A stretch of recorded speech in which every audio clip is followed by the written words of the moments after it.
Welcome to the Caturday stream. I hope everyone's having an awesome Saturday morning, afternoon. I guess it depends on where you are. I hope you're having a good day. This Monday, is, well, next week, I guess I should say. Hold on, I think. Oh gosh, here we go already. Perfect. I'm just making sure you're all, because like the last time, the last Caturday, since you were working with your studio, I had to put like the volume differently because, you know, the phone or computer audio was different. This one is a little low, so I had to make sure you're all the way up. Bailey. Yeah, it's still a little bit low though, even though I have you turned up all the way here. Bailey. Let me see. Maybe I can raise it. Yeah, just a tad. Yeah. It is still morning in Mountain Time, aka the real time. Okie dokie. Listen, from here. Bailey. Oh yeah, now we're getting better. Oh yeah. More? Yeah, just a tiny bit, just a little bit, just a.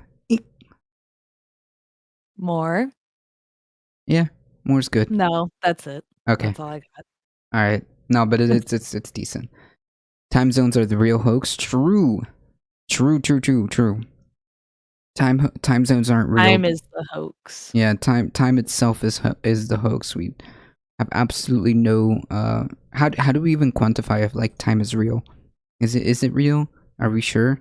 Are we sure that Jesse is actually in morning time and we're in afternoon? Is that? Are we even here? Is this not the Matrix or what? Maybe it is. Maybe it is. Wasn't there like a really like heavy meta study where it said that there's a 50% chance this is actually just a simulation? It all very well could be. Oh man. A coin flip as to determine whether or not this is a simulation. I don't know. I'm pretty high right now. I mean, there you go. So depending on your state of mind, I guess time really could just be not a real concept. If this is true, then this matrix sucks. I want to. If this matrix sucks, I want a do-over. Respawn. Can we get a respawn on this matrix? Because this is not. This is not cool. Y'all see this spoiled ass cat right here? Bailey. He's like perfectly in it, just in the shot too. Bailey. Oh well, he's gonna go after you if you do that. I cannot put fingers in front of Vaquita because she'll like think they're toys. Where's little Mumu? Little Mumu is outside. I will bring her in at one point in this stream. I promise. I'll come get her.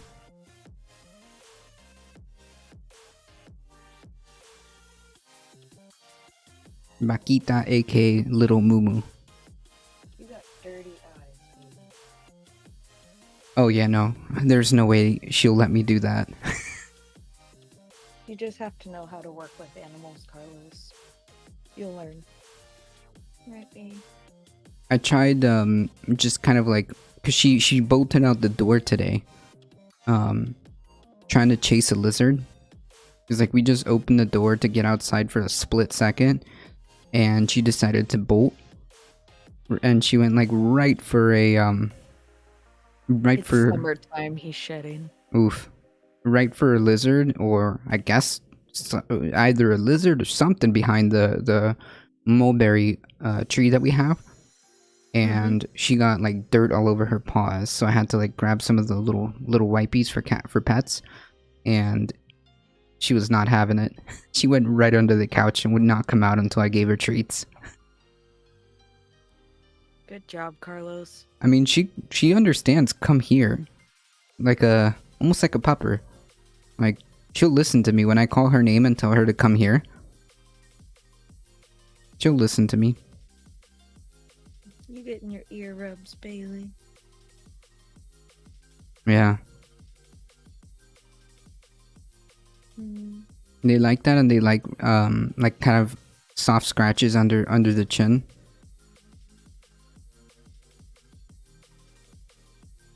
She'll stick its whole face through my hand. Yeah.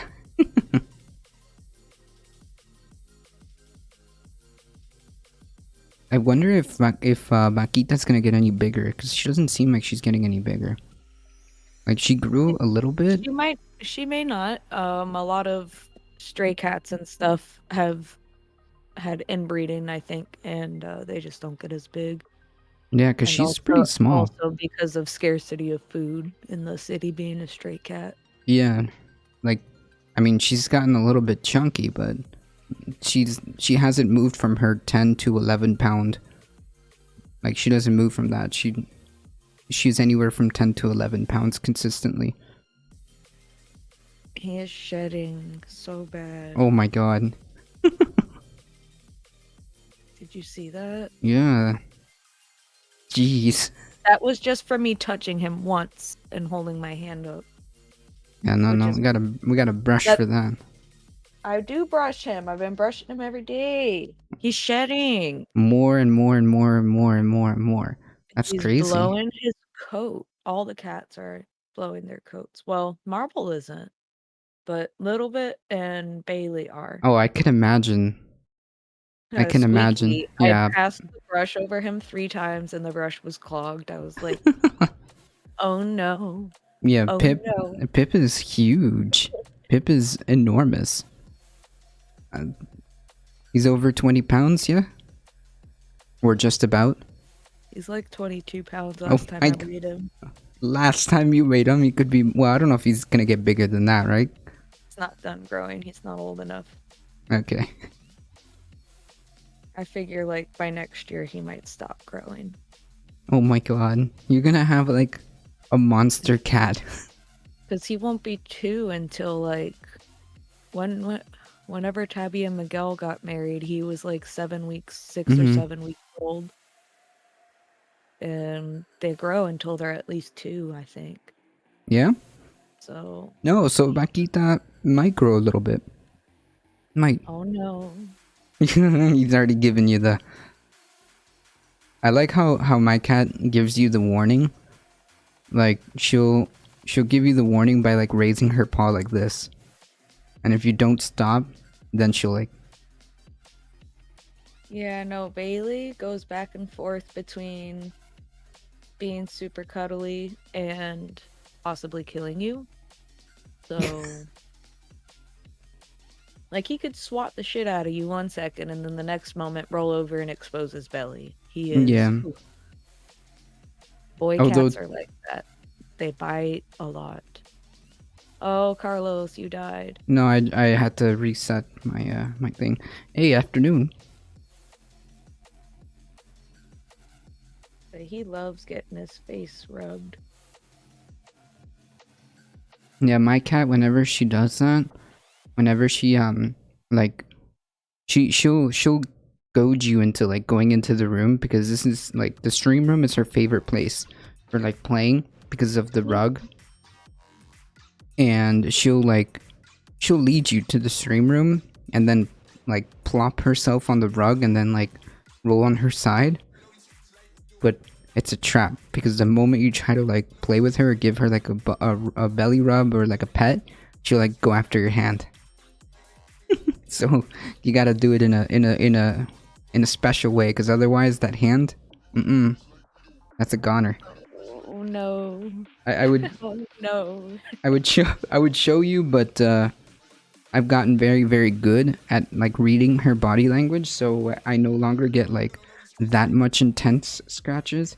I get like love taps. Like, she has learned to at least try to like not bite like hard. She'll like nibble you. And she's also learned to ease on those claws. To ease on the claws. Although sometimes she has this like habit of like running by you and like attacking your leg. But I think she's trying to practice hunting. It's like she'll just like run after you, like she'll like bolt out of nowhere. And as she's like running by you, she'll like She'll like tap you. If I'm wearing my Among Us socks that are like long, the long socks, if I'm wearing my Among Us socks, she will attack she will attack my legs. She He thinks they're little toys. Yeah, she thinks they're little toys or whatnot, They're the bright colors. That's cute. They do look like little mice, I guess, to a cat, probably. Yeah. Yeah, I don't know. I don't know what it is. I think it's the bright colors and the fact that it's like not like my leg. It doesn't look like my leg. So she thinks it's a toy. Uh-oh. I saw that little tail swish. Like, just barely. Because I touched his back. Oh. He just wants me to touch his face right now. Yeah, I also learned what that means. If you see that tail swish, especially if it gets fast. Oof. For Bailey, it's when he does the rattlesnake thing and like goes like flicks the end of his tail. Yeah. It's like, oh no, you done for now. Yeah. Rest in pieces. But they'll give you several warnings sometimes. Sometimes. You have a girl cat. You don't know what it's like. Yeah. My cat will give you a warning. Like even before she bites you, like she'll at least like very softly chomp at you. Like she won't bite you, she'll like put her teeth on you. Like she'll just go like this, like that. Like she'll just like kind of gently put her teeth on you. And if you proceed to continue, then she'll like then she'll take a good swipe at you. Thanks for the shout out, of course.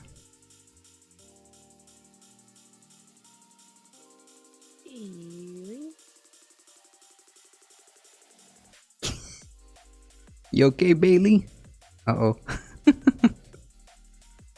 Here's where we do the experiment and touch his head and his back at the same time. Can you clean your other eye now? Ooh. Thank you. Oh no. Doesn't it? I already got it. Oh no. Oh, better, little man. Is Pip chiller than Bailey? Yes. Yeah? Monumentally so. Like, will Pip like let you do stuff that Bailey doesn't? Interesting. Yeah. Pip is a giant baby. He basically just wants you to hold him like a giant baby all the time. Aw. Really, he wants to be like held like this all the time. That's adorable. Right, See, Christine can hold Makita like that. I can hold Bailey like that sometimes, but Pip always. Like if I try to carry like Makita like that, she'll like destroy me. I don't think I have that ability yet.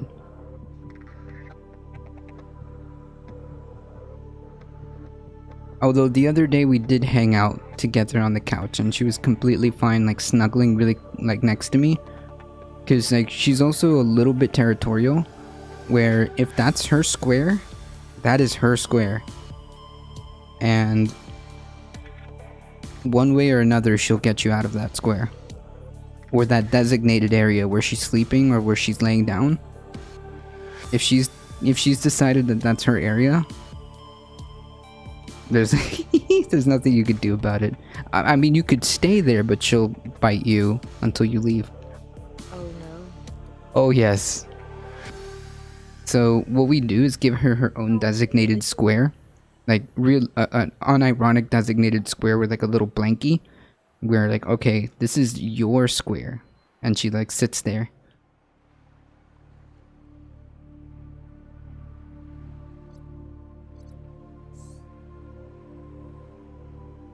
Ugh, I want a third monitor. Hmm? Said, ugh, I want to hook up a third monitor. Dope. 2 monitors are good, but a third one, maybe a third one like vertically. I don't know. I Yes, have it like that's what I want. I think like vertical monitor would be nice. That's what I want. I have the space for it. Um, if I slide this one over and angle it, which is what Hmm. I would do anyways, and then I would have another one vertically next to it. What the Also on heck? on a shock mount, of course. Yeah. This one is really just for when I'm composing over here on these All machines. systems I use online. this monitor so that I don't have to turn to the side and see what I'm doing. And that's one of our old monitors. Thing's probably over 10 years old. 10 years old. But the one that I use that's my main monitor is a 4K 32 inch Samsung monitor. And it works very well. Yeah, the Samsung monitors aren't that bad. Like nowadays all the little like the curved monitors from Samsung are pretty dope. Even the small ones, even like the 27 ones. I'm not a fan of the curved monitors. Um, I love them, but my mistake was buying the first generation one, and it like died. It like died so bad. Um, yeah, but nowadays I think like the new versions. Oh, I don't the know, new. um I just like the flat displays. Like how would you put two curved monitors next to each other? You can. It'll make it like Or It'll would you make it have to like. put it on top of each other? No, you can put them side by side. It'll just make like a curved scene like this. So it actually kind of looks really cool if you do it. If you do it side by side, especially if they're the exact same monitor. Um,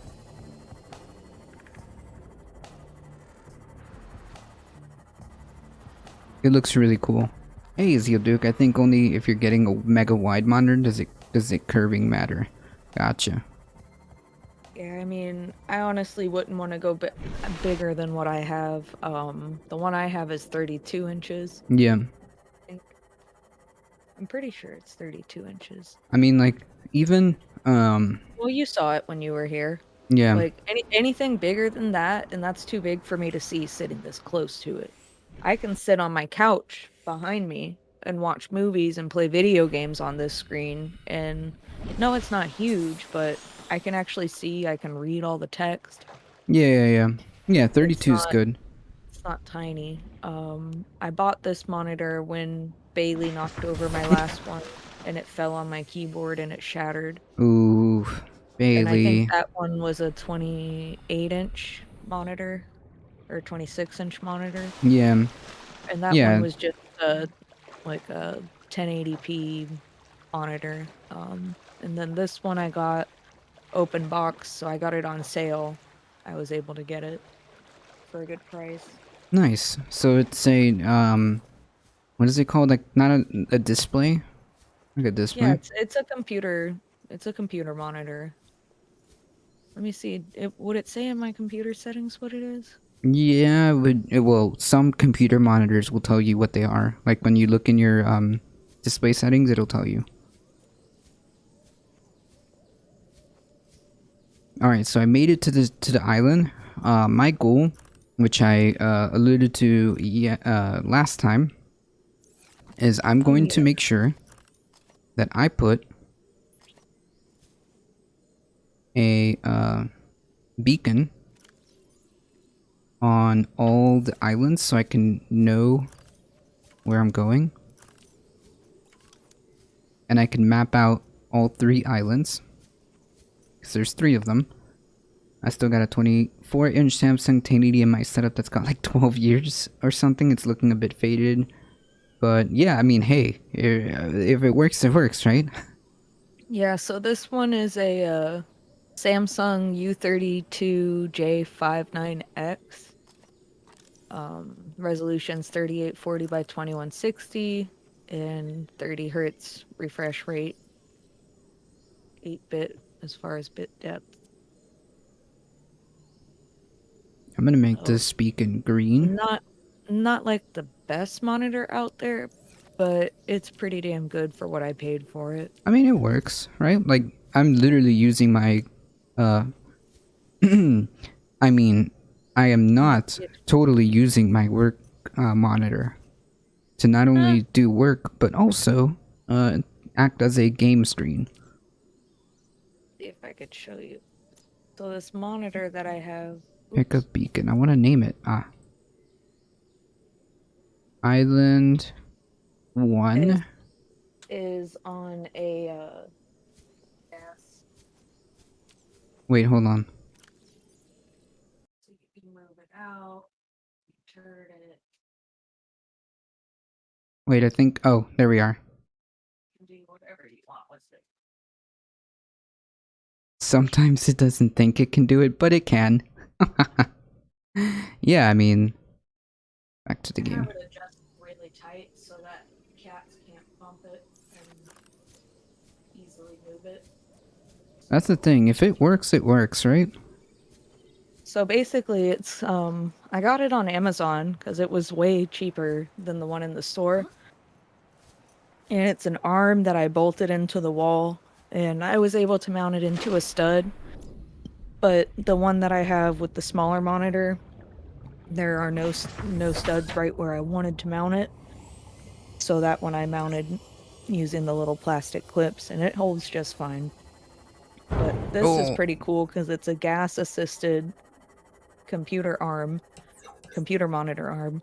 So you can move it up, down, away from the wall, closer to the wall. You can rotate your monitor 360 degrees. It's I forget how much I paid for it. I think it was like 40 or 50 bucks, maybe, if that much. I So mean, not if too it bad. works. And it works really well. The other one that I have basically just goes in and out from the wall, and you can tilt the monitor left and right. But I did not need one of these over there. Oxygen efficiency greatly decreased. So that's what my monitor looks like. Doesn't look like it moves too smooth, but it does. I just have it adjusted super tight so the cats can't just bump it and push it all over the place. Because then they might knock down the lava lamp or the computer speakers or, That whatever. that might be bad. Just a little bit. So I kind of over tightened all the adjustment bolts on this so that it still moves, but you have to like try to move it. Hmm. You can't just do the cat brush and Yikes. knock over mommy's lava lamp. Oh my god. This has happened. This is why I did that. Drink the lava lamp fluid to gain transcendental powers. True. That's how that works. Gosh darn it. Howdy, howdy. Why are you like this, Discord? I've, Pero why? I've accepted that that's just a fact of reality. A fact of life. Insane. Bum, ba-da-bum. Bum bum bum bum bum. Where's my okay, here we are.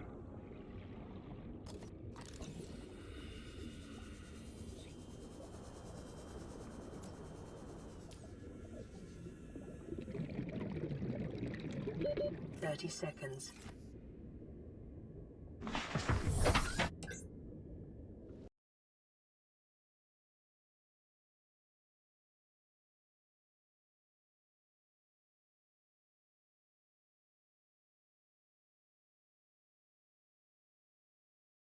The wisdom was too much Alright. powerful for the video Alright, for a just video stream. confirmed for tomorrow.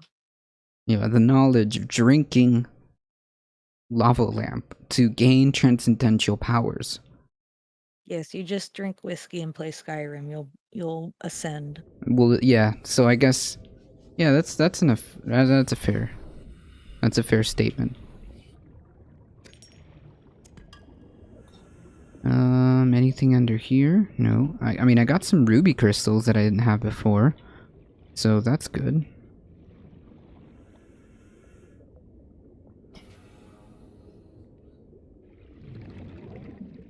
I love how I can go back and forth playing on my laptop and my desktop. Yeah, it saves the exact same profile it should, yeah? Yep. Because it's on... Did you get it on Steam or the Microsoft app? Steam. Steam! Okay, I think I'm getting way too deep down here. Okay.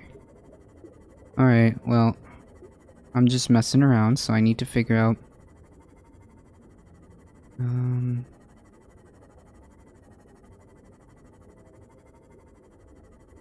need to figure out where the second island is, and... I will Oh, boil Lord. myself soon. Oh. Oh, that's not good. I'm like right under the island. Okay. So I found one of the islands. Now I need to This find... actually isn't where I left off. I don't think. Unless I'm fucked up and I don't remember. It could happen. Sometimes I forget, Yeah, if you can transcend... If you're dead, you can transcend living. True. It's like I remember doing this and finishing this one. Is it... I mean, I do this all the time, but... The Maybe you enemies forgot to were save. popping up like I'd never been here. No, I did save. Oh, well, enemies respawn. That doesn't mean anything, right? I'm pretty... No, they were gone. I got them all. I cleared this. Yeah, when you clear an area and you go back to it, they'll be there. They haven't been at all for me so far. That's strange.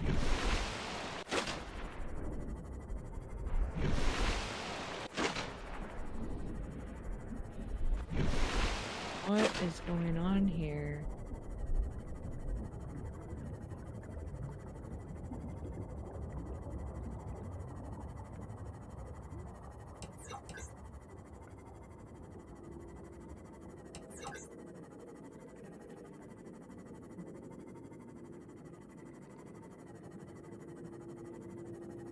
These cave structures are so cool. This is not right. Maybe I need to open Steam and play from Steam instead of from the shortcut?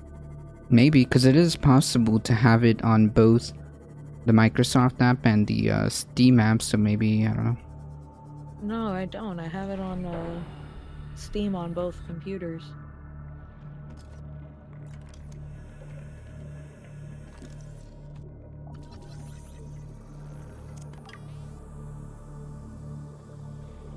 Weird.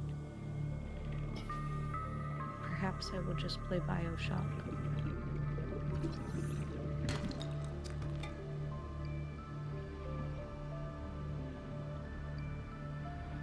Yep, it brought me back to the same place.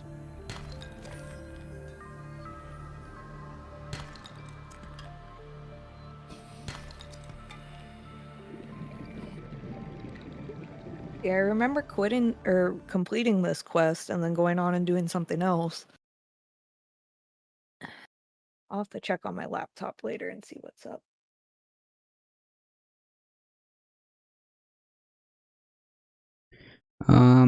Your screen thingy went dead.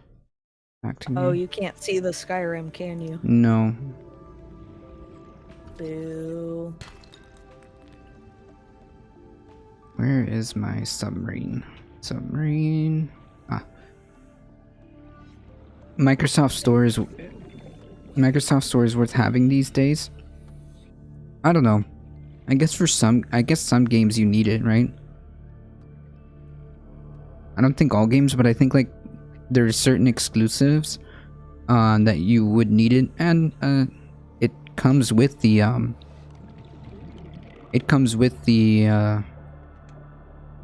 computer.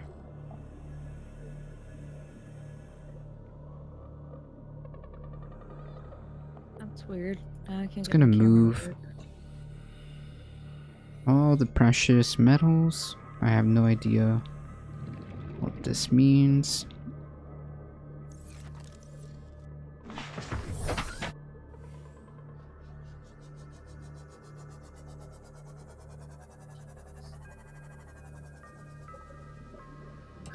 Ow.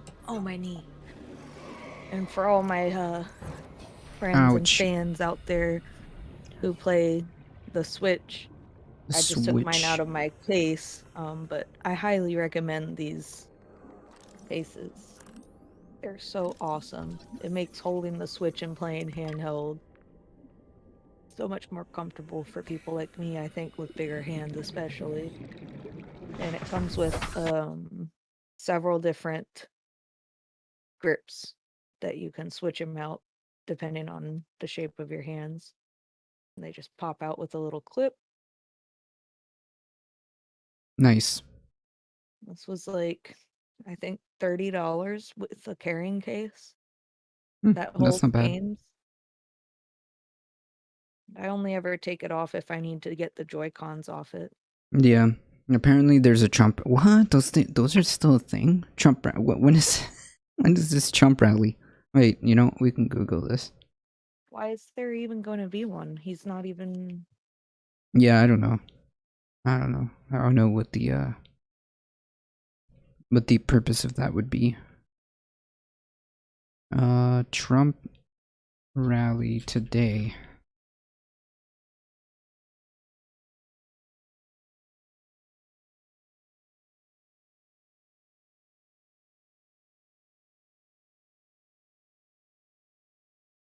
It's with the My Pillow guy.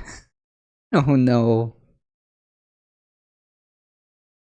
Wait, is this gonna be live, like on YouTube or something? What's happening? There's a Trump rally with Mike from My Pillow, the My Pillow guy. The Dream Team. Oh, it's Diamond and Silk right now. I don't know what a My Pillow is. That's probably for the best. My Pillow is Is it those creepy sex pillows? no. Um, it's just like some dude who used to sell pillows, but or he still does, but like he became politically active in 2016, more or less. At least that's when we knew him, and as slowly time went on, more and more unhinged he got, and lately he's like, you know, pushing like borderline QAnon stuff. I mean, at this point. Oh no.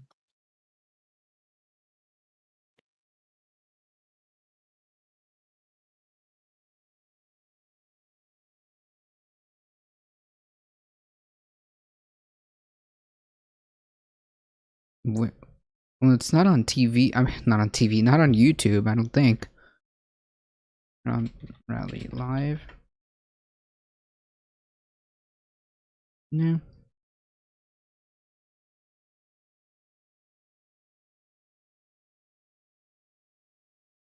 If it's being streamed live, you can post the link and we'll take a look when Trump is speaking. See what other very coherent stuff we'll hear. I'm sure. I'm sure we'll hear nothing but we'll hear nothing but the best. Hey, this fish stole my. Oof. Oh.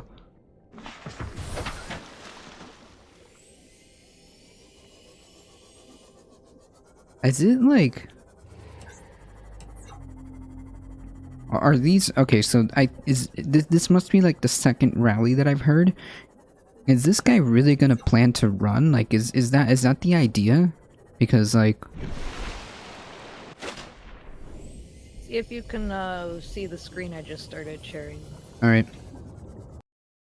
Because like the more time goes on, I mean, I initially started. Oh, Pac-Man. All right. I mean, we'll tune in.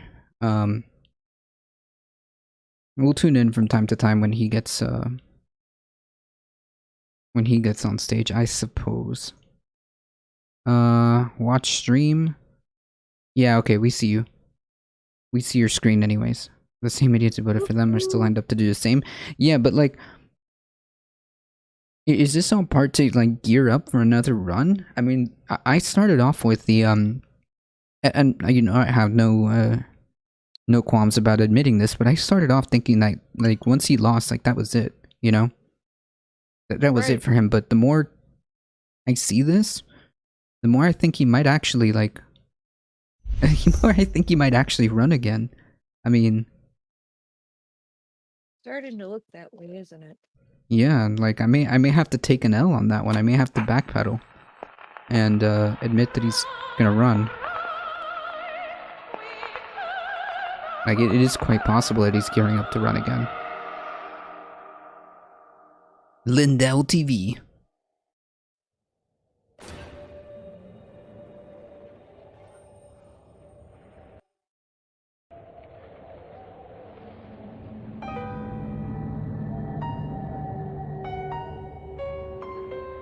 I wonder if I could make this happen.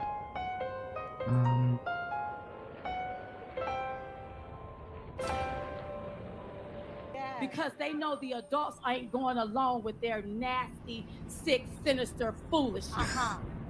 We can't allow these people to take the minds of our babies and corrupt them and to make them into something that they're not. Don't let anybody take away their innocence. That's right. When you hear them talking about this critical race theory and all of these books, they want to start them young, knowing about stuff that I don't think that they should know about. Is Y'all hear how inappropriate. scary that You need sounds? to I let forgot them how know, to play take this your already. hands off of our babies. Who else has the same recognition and flag waving power? Well, I don't know. I think that like I don't know. I think that maybe Ron DeSantis might be like the. I'm still a little bit more leaning to the to that guy being the guy that's going to run at the front. Display capture. Let me see if we can get a browser window capture. Oops! Hey, come here. Window Wish you capture. guys could hear these creepy sounds I'm hearing. Window capture. Let's just put rally for this one. I mean, we can kind of hear it. Free mind, free will, and free man. Darling, we need more of these for the show.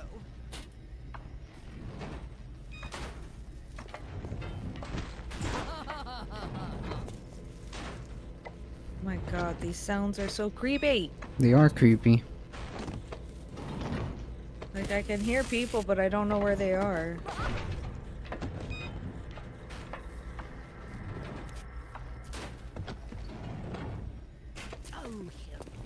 It's either gonna be that or Marjorie Taylor Greene. I mean, like, I don't know. I don't see her like poised to run. I think she's gonna stay where she is. But then again, I mean, who knows? Who knows if she's gonna throw her hat in the ring?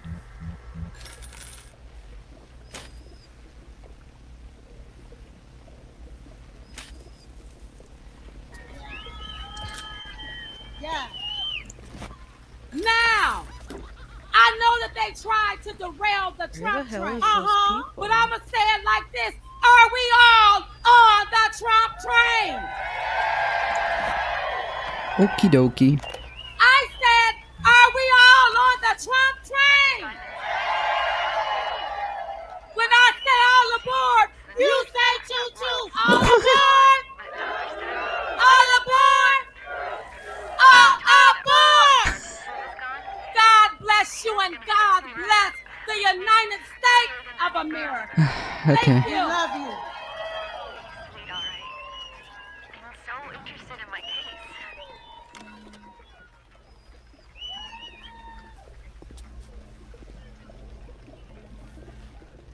Wow! Wow! Diamond and Silk, give them one more hand, will you?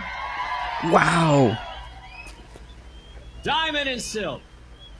All right, our next speaker here today is Chris Cox. Let me tell you about him.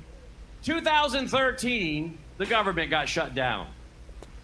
And he was out there in Washington, D.C., and he saw trash cans by our sacred memorials. Okay, anyways. Apparently Trump is only gonna appear by satellite. Okay, I mean, we'll wait for Bleep Blop Ben coming in hot with 46, folks. Howdy, howdy. Well, folks, I mean, you guys came in at a great time. We've got some high quality entertainment. Bleep Blop Ben coming in hot, very hot, with the tier 1 subscription. Thank you so much. I appreciate that. Thank you for the follows.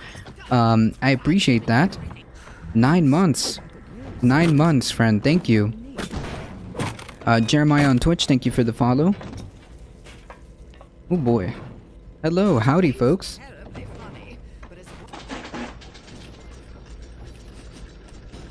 We are,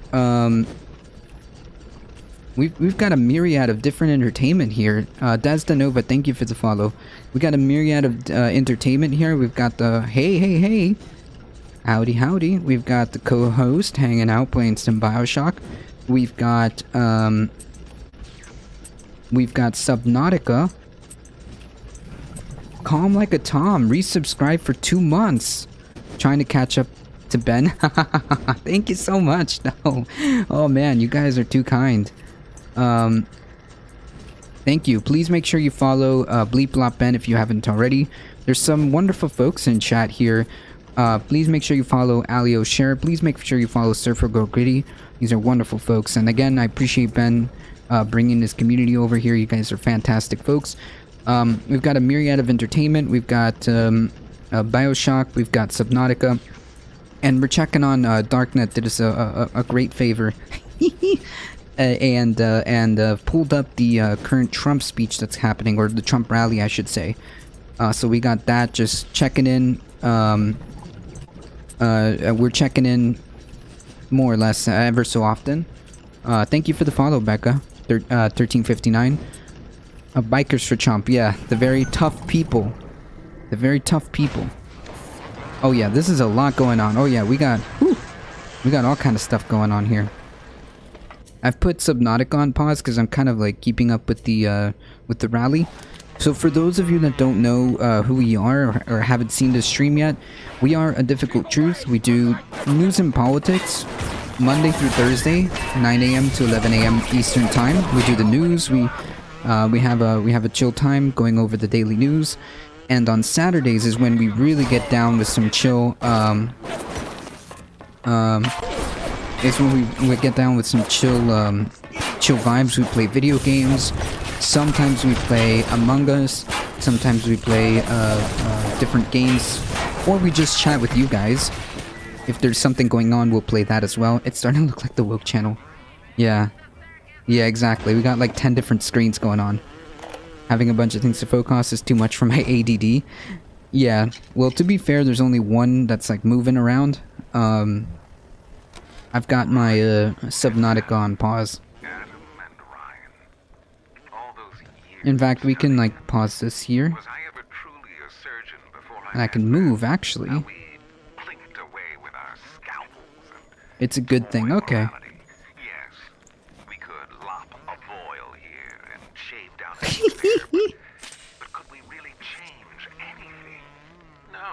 So we kind of we'll get in there from time to time to see what's happening in the rally. But yes, the idea is to be soothing. Like the Saturday streams, this is where we go to decompress and hang out. Yeah, that looks like at least 10 million people confirmed. CNN has crashed. By the way, CNN, did you see what last year where they reported that I was dating both Diamond and Silk? I mean, come on. Come on. They have no clue. You're exactly right. You know, this voting system here and the shenanigans that are going on. God bless the hard work in Maricopa County, huh? Let's hear it for those guys. Unbelievable what's happening. And from there, I'm hoping they come here to Wisconsin or they go into Georgia.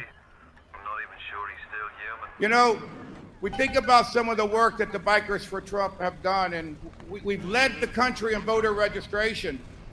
Our bikers have apps on their phone. If you approach one of them, they can push it, and it'll check your registration. And if you have any problems, we can fix it on the spot.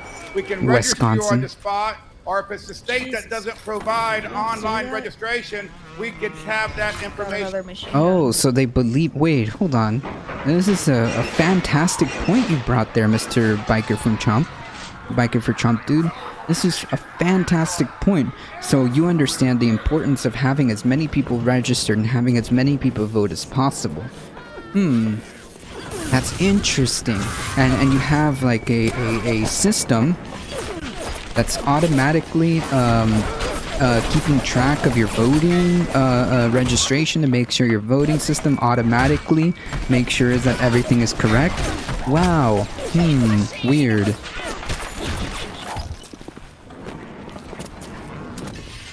Wait, there's still rallies. Why are there still rallies for Trump? That's the thing. Sarah wants a cookie. It's quite possible that this guy might be gearing up to run again.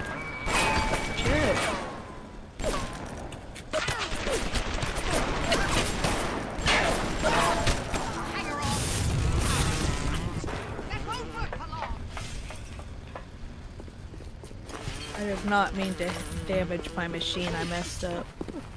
Ah! Oh my god. I paid attention to the video game for like 2 seconds and this lady pops out of nowhere.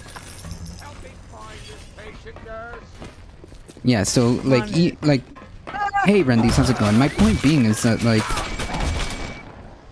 it's almost as if it's almost as if like it is incredibly important to have as many people registered and to vote as possible.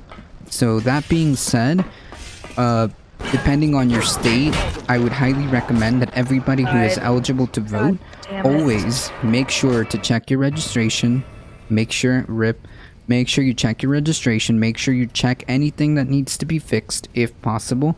If you haven't voted in quite some time, make sure that you're still there. All of this stuff needs to be done in terms of like making sure that you're able to vote, because I mean, they get it.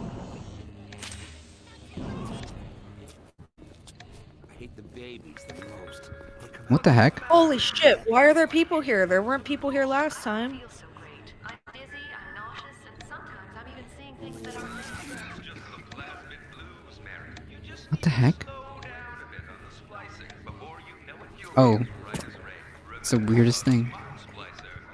So when they started to impeach Donald Trump there in that last little misguided and delusional effort, we started the Draft Donald Trump 2024 campaign to ruffle some feathers. Now, we obviously would like to see him here in 2021. But we've got over 200,000. Is that the guy from Tremors? If anybody would like to sign, bikersfortrump.com. Nope. Sign that petition very easily. It's the only thing on that page. And we'll be presenting these signatures to the president, Donald Trump, very soon. You know, when we look at these elections, I'm from the great state of South Carolina, and we have 6 of our 7 congressional members are Republican, our governor's Republican, and our 2 senators are Republican. Oh no. But that doesn't mean we don't have problems. Period. We got Tom Rice there in that Myrtle Beach area who voted for impeachment. Okay? I'll be heading back to South Carolina to throw a rally in Myrtle Beach with the bikers, and we're gonna serve fried rice, because that's what we expect to do to Tom Rice. We're gonna fry him. Oh my god, is that a threat? This is bad. We got another female representative that went on after she was sworn in, went on Nancy Mace, went on Meet the Press and said that Donald Trump had no future in the Republican Party after campaigning to be his biggest supporter. So see, folks, we got a lot of wolves in sheep's clothing out there, and it's up to you to do homework so you can identify who they are. We gotta. Okay, did anybody hear that like tacit admission? In these elections across the country, special interest groups. Groups like Club for Growth Action and Prosperity for America. I need supplies, but I'm afraid to leave this corner. Did you catch that tacit, like little subtle admission there? There's a lot of wolves in sheep's clothing. You guys are the sheep, okay? You guys are the sheep. win. Now we've got the Club for Growth, Prosperity for America, which are tied to the Koch brothers. The Koch brothers are calling policy shots now in the House of Representatives. Okay? They are deep embedded into the fabric of our political system. And we've got to get rid of those guys if we're going to clean the swamp. And we hear the president talk about cleaning the swamp. But until we get rid of that Washington money polluting these congressional and these Senate races, we're not going to be able to do it. Because when they give these millions of dollars, then they've got their hooks in these freshman candidates. And then, boom, they're calling shots because they owe favors. Where'd my robot go? We should not be allowed to give candidates money until after a primary. Until after a primary? That money pollutes elections. Oh man, they're so close. I mean, that point is true. They're so close. Trump was graboids, but he knows. Yeah. I think your stream thingy died. Oh shit, did it? Yeah, close stream. How'd that stream go? It was fine. Medium. Stop it. Don't ask me this again. Discord crashed. Feedback submitted. Happened. Trump was a grab. Yeah. And now it's not even showing the screen I'm trying to share. Yeah, it completely crashed. There we are.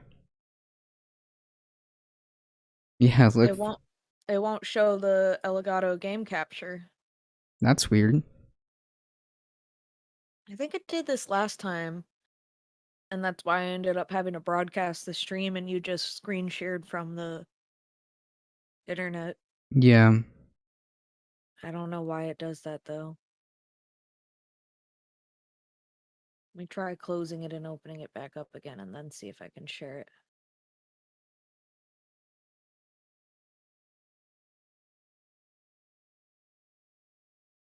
Yeah, I get what you're saying. Go past deck.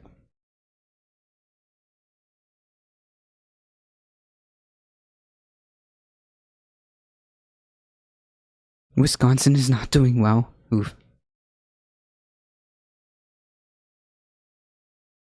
Because you see, folks, again, if you don't stand for something, you'll fall for anything. I can't get it to and work. To me, boo. The bikers for Trump, it's about an open channel of communication. Let's give you an example. If you're a preacher, all right, your job's to bring people to the Lord. Okay? Well, the preacher does not measure his life at the end of each sermon. He measured it at the end of his life, right? How many people did I lead to God over my life? How many people can you lead to conservative movement over your life? Do you hear me, Carlos? Hold on. This guy just literally equivocated leading people to like Jesus Christ to like people leading people to conservatism. Like the intertwining of like religious like this is so cringe. Oh yeah, I streamed it off your I capture shared off your screen, off your stream I should say. Let me hold on. It's not letting you share the stream anymore? No, for some reason. So you're just gonna stream on your channel? I guess. Okay, we can toss that up here. Hey folks, go give our co-host a little follow. Yeah? Yeah, we must convene. We must convene. Says the video download was canceled. Please try again. I can't load my stream for some reason. Yeah, look at my screen. Like when you get a chance at the stream. Yeah, yours says the same thing. What the hell? I don't know. Is there something going on? Religion and conservatism has been intertwined since evangelicals. Well, I think even before Does the Novas.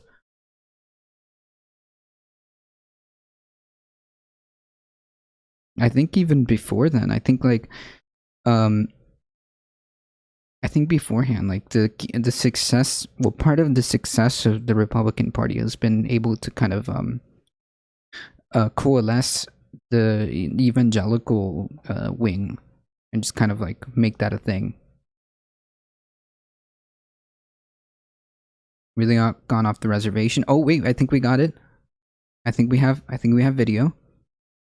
Yeah, maybe so. Maybe like recently. Ah, hey, look, check it out. Aw, boo! It just did you stop the stream? No, it should be on air. I wasn't on air when you said it started working, but I Yeah, just clicked on now, so Oh, it should okay. start working. Yeah, I think we're good.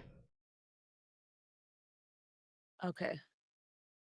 But now All your right. Discord is frozen. Oh my god. Of course it is. Hang on, I just gotta turn the camera on and off. I know what happened. All right. So this camera's working. I need to run and get something. So Alright, I'm gonna just... let y'all look at Bailey for a minute. Yeah. He's sleeping like a cute little kitty in his kitty condo. He fell asleep looking at the birdies outside. Can y'all see Bailey there? Yeah. All right. Very good. I shall return in just a moment. Enjoy the creepy sounds of BioShock. Oh no, we can mute that for a second. Thanks for the follow, DJ Dub. Appreciate that.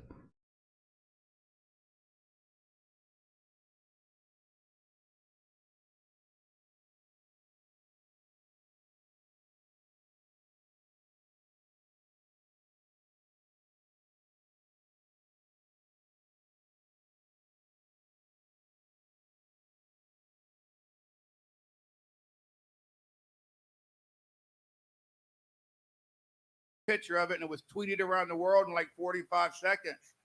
And, you know, it's quite an experience. So I stuck around when it was done, True. and I petitioned Congress and explained to them that we should not allow these memorials to just go wayward if the government shuts down. So I devised a plan that would allow veterans to come up and take care of it, a plan that would allow the Boy Scouts of America to take care of our national parks. Oh boy. We call it the Memorial Militia. What? I was later able to convince Congressman Darrell Issa to help me with the framework of the bill. And we named it the Monuments Protection Act. I had it introduced with bipartisan support as a citizen legislator. The bill reads that the Secretary of Agriculture and the Secretary of Interior will enter into agreement with state and local governments to provide for the continued operation of an open-air war memorial, public lands, or parks during a lapse of appropriations or for any other reason. And I was really proud of that. And so I've been doing a lot of work with biker communities in Washington, D.C., and South Carolina, North Carolina, Virginia. Alright, this is boring me. However, I will say this. I wonder if it ever, like, occurred to them, that, I mean, they hit on a very specific point of, like, you know, money and politics or anything like that. Like, I wonder if that just ever doesn't connect in their head that the reason why, like, the government isn't necessarily the problem. It's how it's run and how it's been allowed to be corrupted by the same people sometimes that they vote for. I don't get why that doesn't, like, connect in their head. Like, Donald Trump isn't, like, the swamp remover. He is the swamp. So, like, they understand that, like, money and politics, undue influence, okay.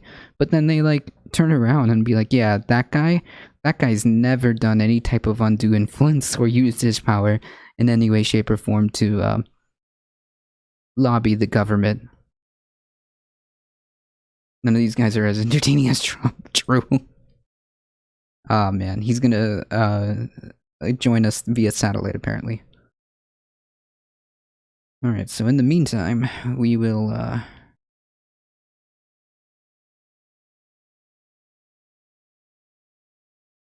let me see if I can move the rally down here.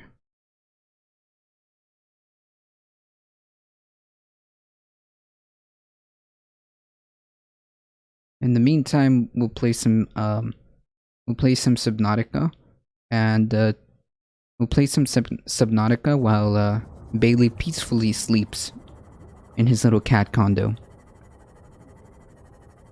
While Bailey peacefully sleeps in his little cat condo.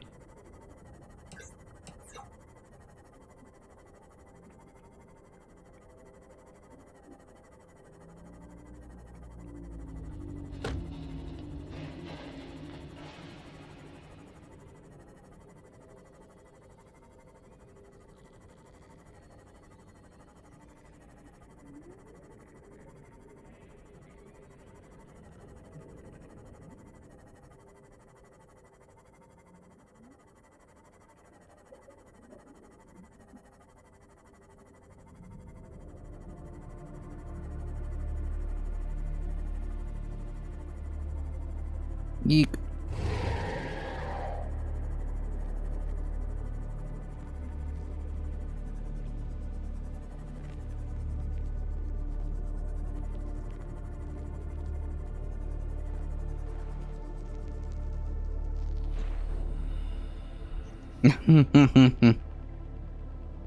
Oh, I just got a picture of Bakita, aka Little Mumu, sleeping, taking her little sun nap or afternoon nap, I guess.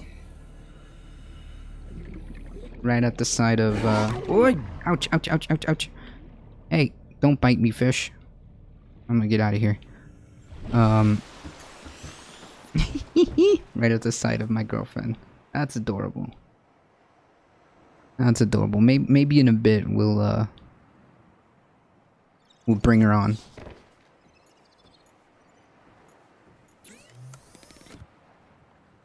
Oh.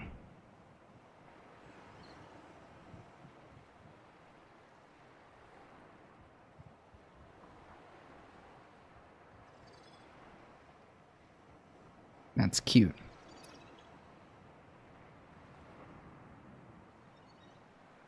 So we need copper and titanium. Well, I know I have a bunch of copper stored in my submarine.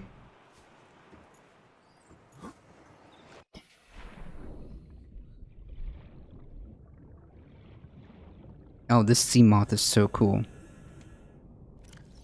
By far one of the most useful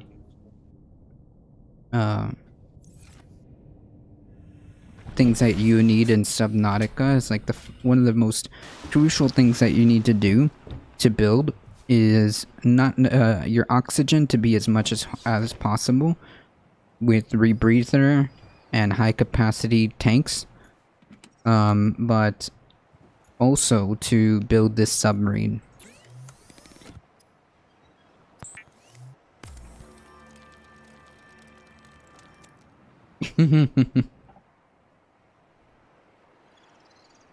Okay, that's it. I'm gonna have to save some of these pictures, so make sure you join the Discord, folks, !Discord, and check out the hashtag pets channel on the Discord, because I'm gonna be posting some of these. I'm gonna save some and post these there, so !Discord. Okay, we did this. Now let's go over here. Let's take a second and see what our friends here at, okay, this guy's still talking. Eggs and your bread and your cereal, your bagels, Great you name news it. for It's all everybody. going up, folks. I have returned. All going up. We look at the assault on these infrastructures that are coming in, and now the meat is shut down, or they're having a hard time with the meat. Remember they shut the pipeline down not long ago? They're practicing, folks. They're practicing for when they try to sink us. Wait, who? And we need answers. Wait, is he is he blaming this on another foreign entity? I'm not so sure the bank's the best place to put it. You need to start saving, folks. We got some rough times ahead of us. We need Donald Trump back in office. Oh my god, no. Ooh, boy. Okay, so what he was referring to, like right before we cut back, was inflation, which is undeniably happening. But Really? yes, but I don't think that's the source of like that's reason enough to be like, yeah, I think we have to turn to Donald Trump therefore, or like try to saber rattle and blame the hack on the pipeline to a foreign country, which to my understanding it wasn't a I'm scared. it wasn't a foreign country. It was like just like a hacker group that did this. And the reason why they stopped the gasoline from flowing is because they couldn't properly charge people because all their systems were down. That's why they stopped flowing the gasoline. It wasn't because it was shut down. It was incapable of running. It was just because they couldn't charge them, which is kind of messed up. But okay. That's All right, guys. I yeah. am back. and Ye- playing Bioshock. All right, let's tune into that. Hold on. Oh god, oh god, oh god. I'm dead. You're dead. Oh no. Oh no, I'm not.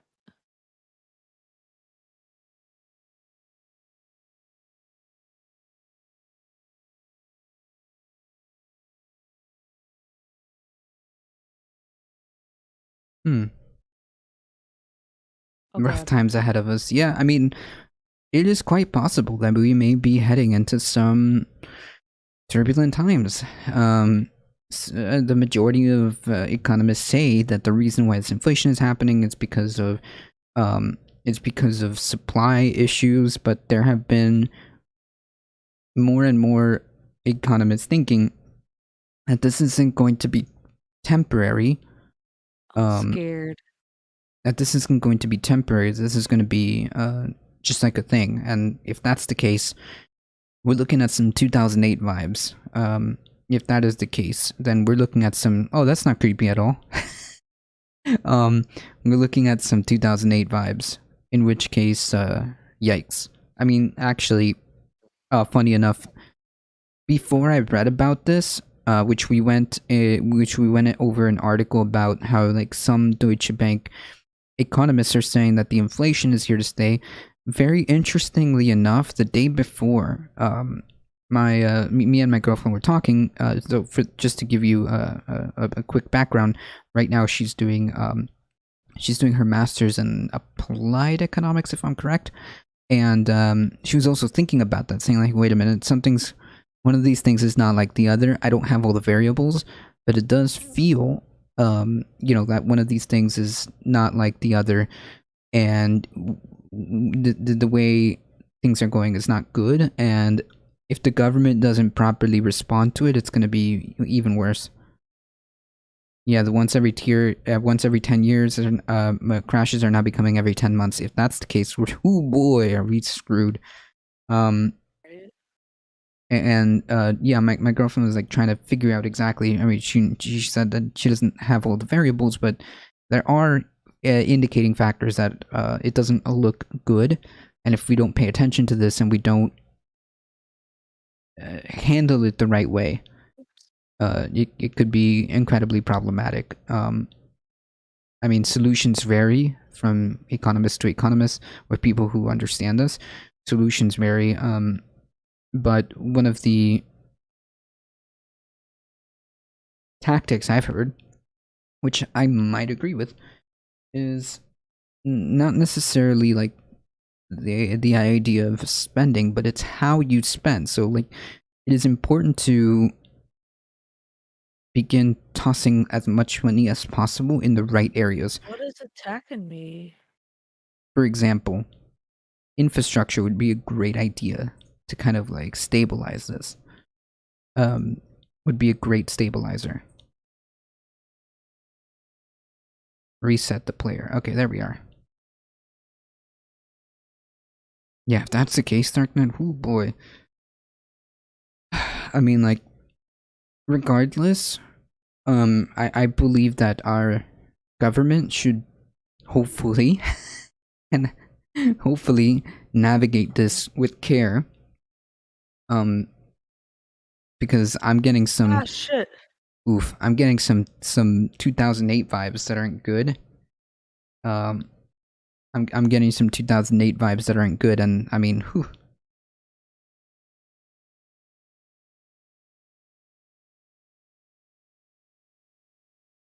We could invest in human cannon to bypass the lack of train networks. No, we need to lay down a good infrastructure.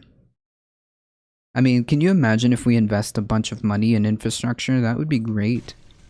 It would provide jobs. It would provide like a cushion, to kind of like act as a stabilizer. That could be a thing. That could be a thing. But I suppose it just depends. Taxes are a way to control inflation. Yes. That could also be specifically if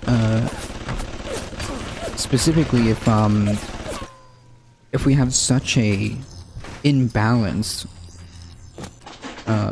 such an imbalance as to, like, I mean, we saw the ProPublica expose of how, like, just incredibly wealthy individuals have an effective tax rate of like 1%, 3%.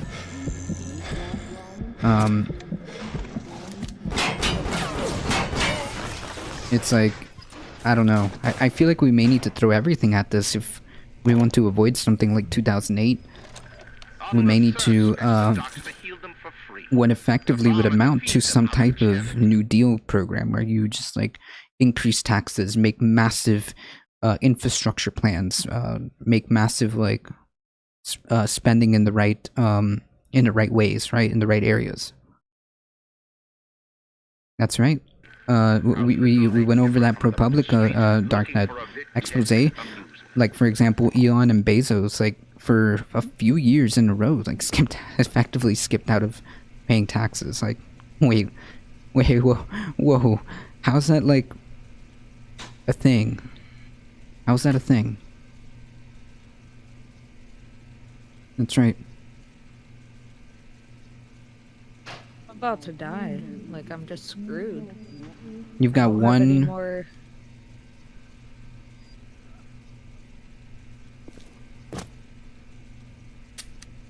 I don't know where there's a health station. Right, Zeoduke.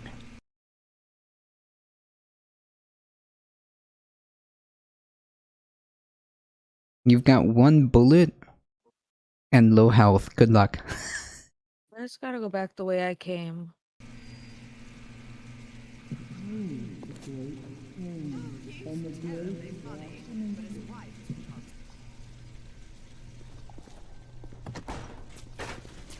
Got a really bad feeling about this.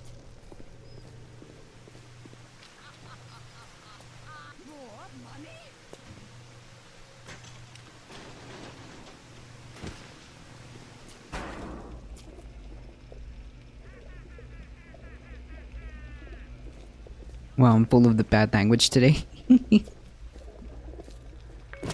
Oh, who is this guy? About the spread of COVID in the United States.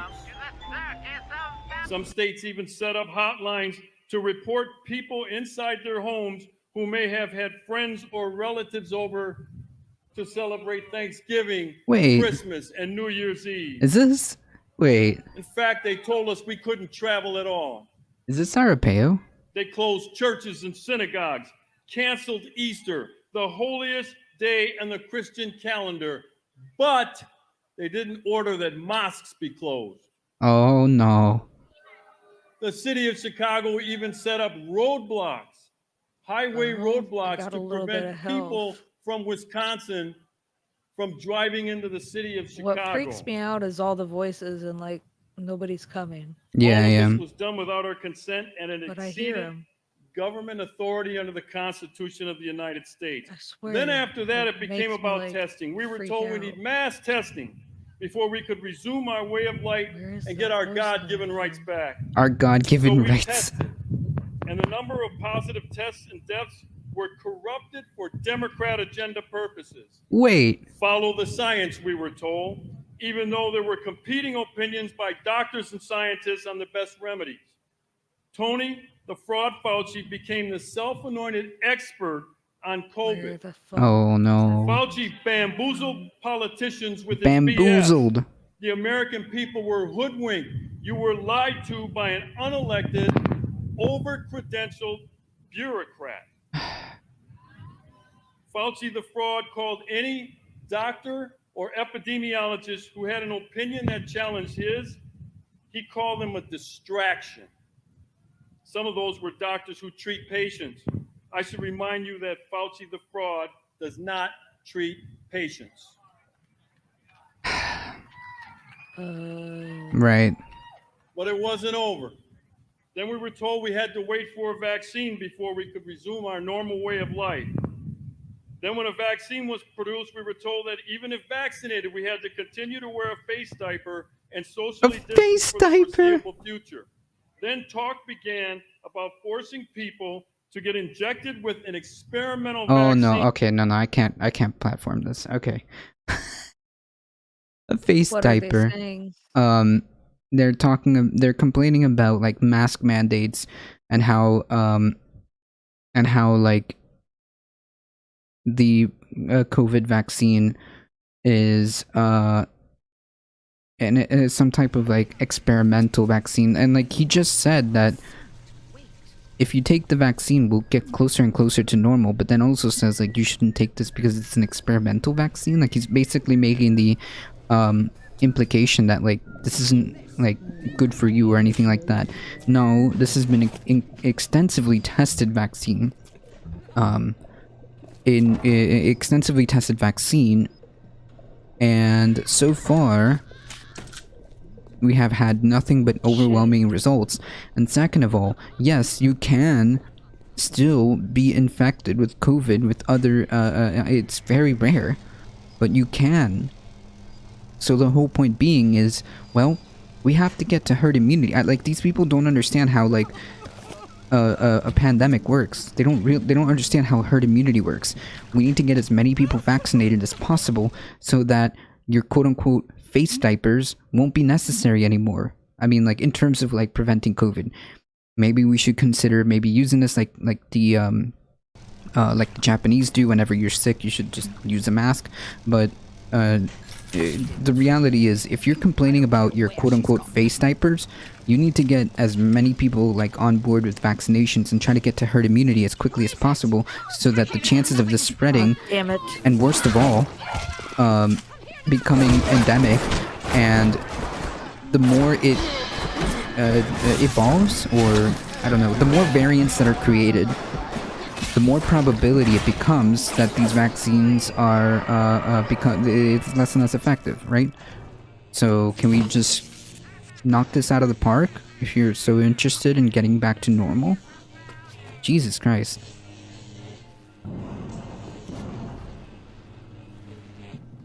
And that looks like a diaper to me.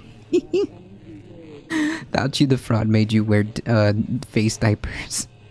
Face diapers. I mean, like, I mean, I guess when he needs a critical surgery, I'm sure that's what he's gonna tell his surgeon as his surgeon gets ready to do surgery. No, please wear your face diaper. Really? I'm kind of feeling playing something else for today. Okie doke. I am too tired to be stressed playing Bioshock. It's like very it's a very not scary, suspenseful game, right? It is. Like, it's not like not scary in the sense that it's like over the top with horror. But No, things pop out of just, nowhere like, and stuff. It'll surprise you, and Yeah. I'm just not in the mood for that right now. Yeah. As much as I'm wanting to play the game and get further along into it, I need to get I'm too Bioshock. tired for that. It's Aw. freaking me out too much. I think is what's. Oh no. Discord just crashed. Yeah, but you know what? Since it's streaming on the other stuff, the game hasn't crashed. Well, that's nice. Just your camera.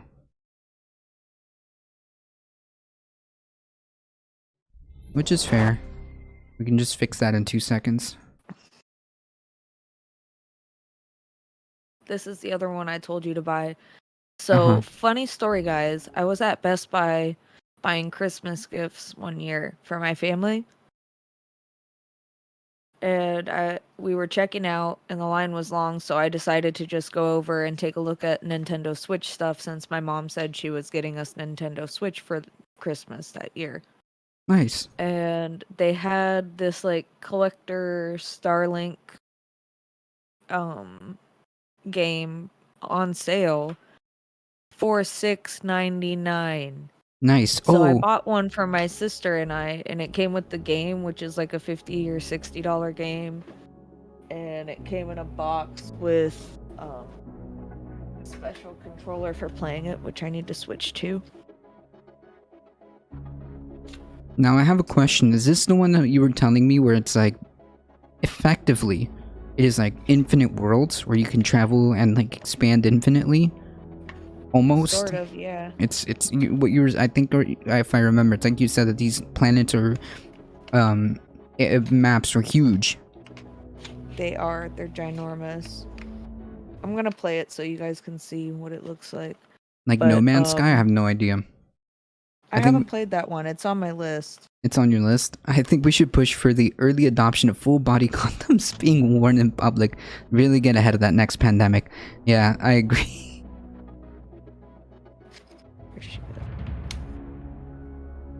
Alright, guys, so here's my controller. What?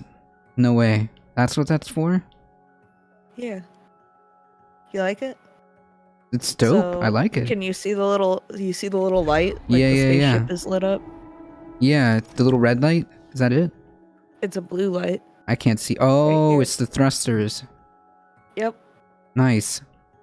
So this is the controller that came with the package that I got, and it came with a couple characters, which I think they go inside the thing. I forgot how they go. Yeah. And I had my cat's knocked one of them off the ground. There's all kinds of different collector pieces. Each of them give you like a little digital coupon thing that you get something in the game with it, type of deal. The interesting. Yeah, it's like No Man's Sky.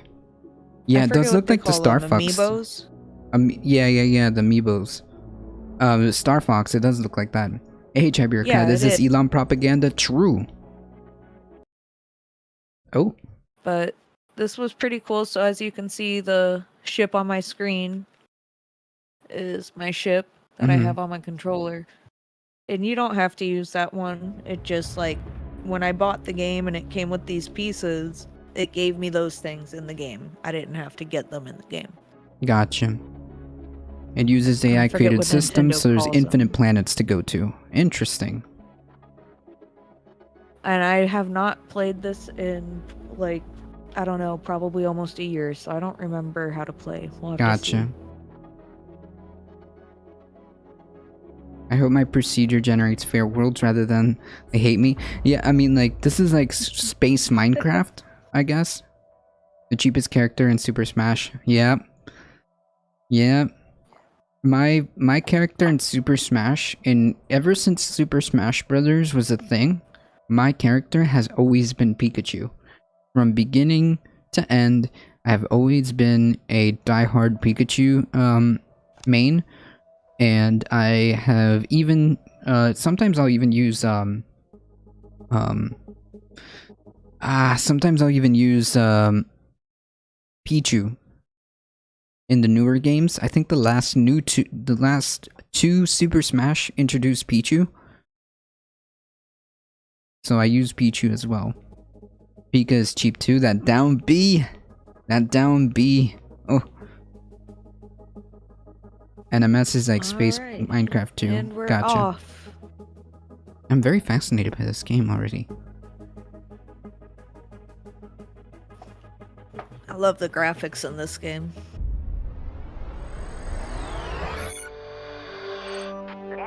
Oh yeah, it is Star Fox. Yeah. Howdy, howdy. Alright,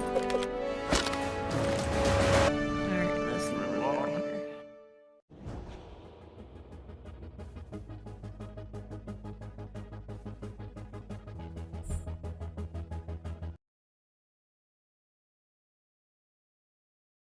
I had the SNES version of Star Fox. I have to make a confession. I've actually never played Star Fox. I must confess, I have never actually like taken the Really? time to sit down and play like a complete version of a Star Fox game. Okay, I haven't done that either. I just played it a little bit at friends' houses type of thing. Yeah. I was playing on an emulator. Nice. And you know what I want to get as a computer emulator?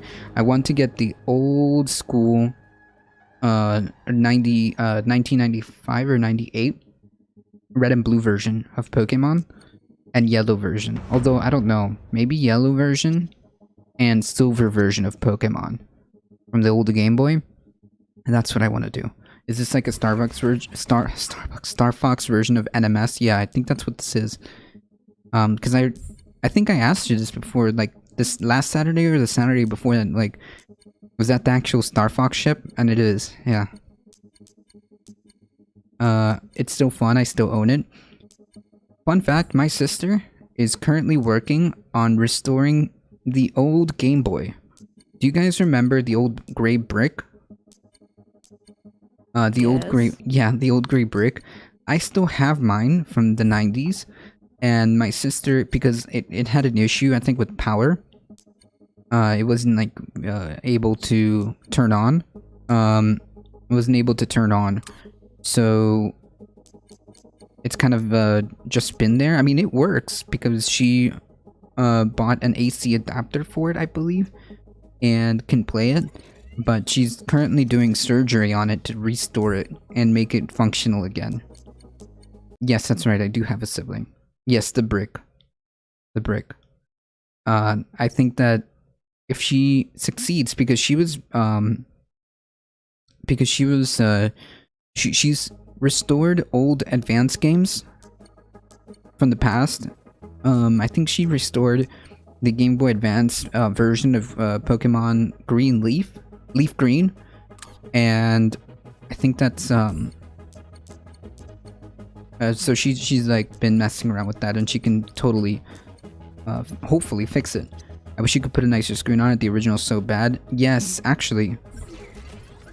How about this? Let me see if I can find it. You know what? My friend is like super into this. My friend is like super into this. Oh, this clown is still going on. I highly recommend this game, guys. It's a lot of fun.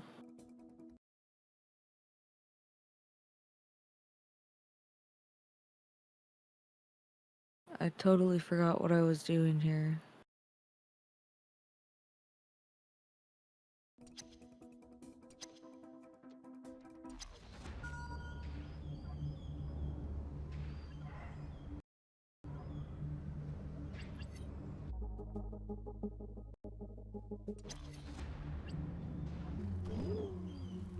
So this is little Momu Makita hanging out. Isn't that like the cutest little cat? I'll bring her in a bit. Don't worry, folks. I won't end the stream. I won't end the stream unless I bring her in at least once. Yes, the modern screens. My two younger half-brothers play the Stooges on Commodore 64. Nice. I have a reproduction original cartridge player. Nice. Nice.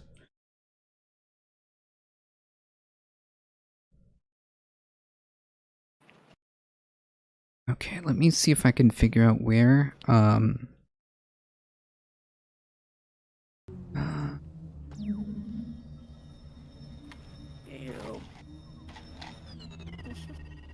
let me see if I can close this.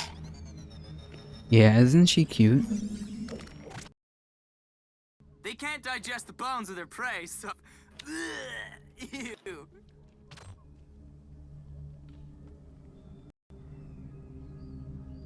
Maybe if I search for my friend,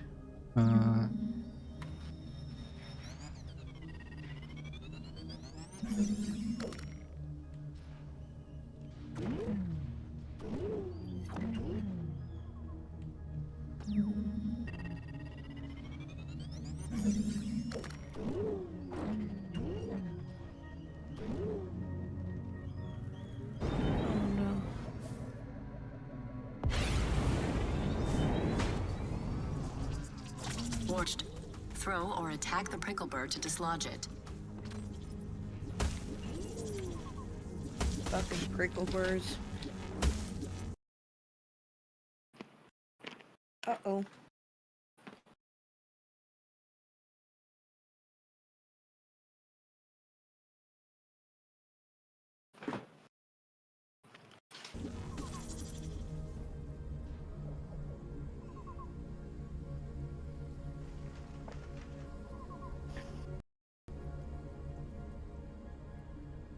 Okay, I think I may have found it.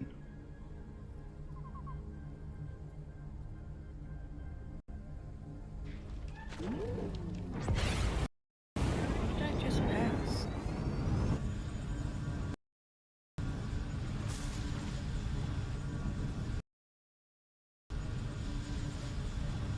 Oh, why is it saying those are enemies?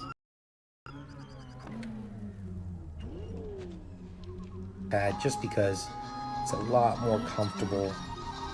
It's a little less mushy. But other than that, I mean, that's a small complaint. Alright, this is the video that I found. It's a lot more comfortable. It's a little See less that? mushy. GBA modded. But other than that, I mean, that's a small complaint. To have a backlight. Go ahead. Lay on the beach. You know, everything works perfectly as it should. Volume control. Direction. Yeah, so he modded his Game Boy Advance to do that. Is this just on PC? No, I think this is on the Wii. On the I keep confusing them. This is on the Switch.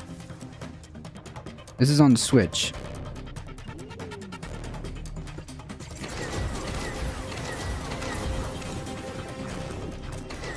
Let's see how our friends are doing over here.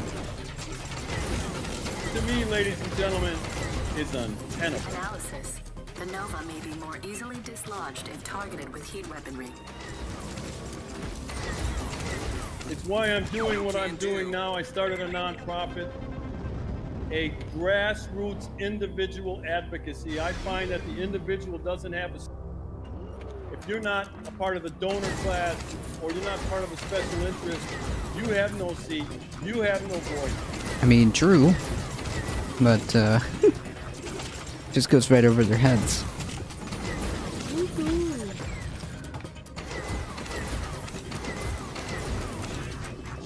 Ooh. Now, do you control the ship with your with the ship in real life, like the IRL? You like move the ship around? It'd be smart to look around the place before Interesting. you fly off. It just looks cool. It just looks cool. Hey, that's all. That's all. Sometimes, hey, I'll take that. But yeah, I do want to have like a PC emulator for the old school Pokemon Yellow version and Pokemon Silver version.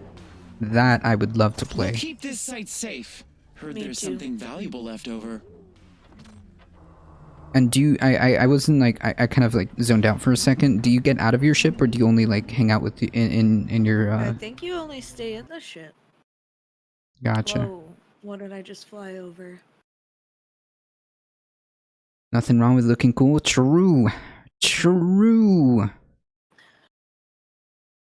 What happened here? Ah, there we are.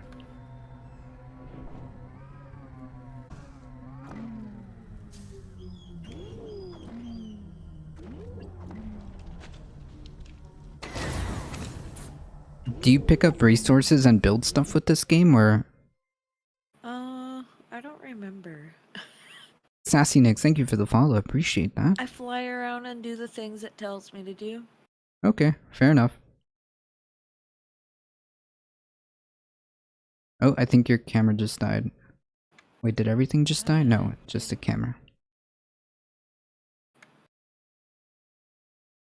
Alright, I found where I'm going finally.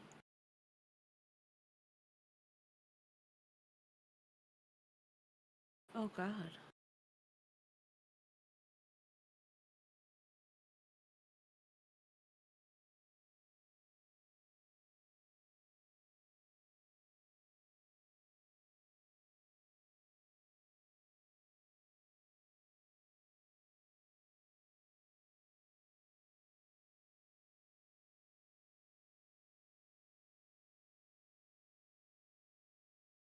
So our good friend Walter, was in the process of rescuing kitties.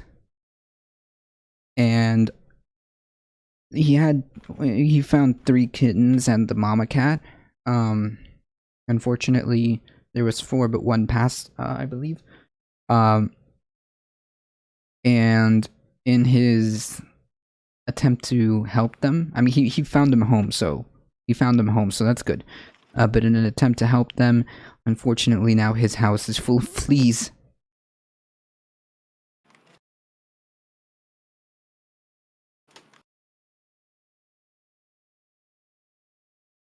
Still worth it though. He was able to save the kitties, get them home, and with the mama cat, of course. Shit. I'm in trouble, y'all. What happened?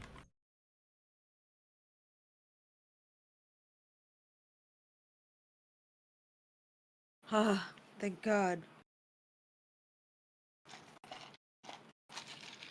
Thank God. That was a close one. What happened? Can you still see the game or no?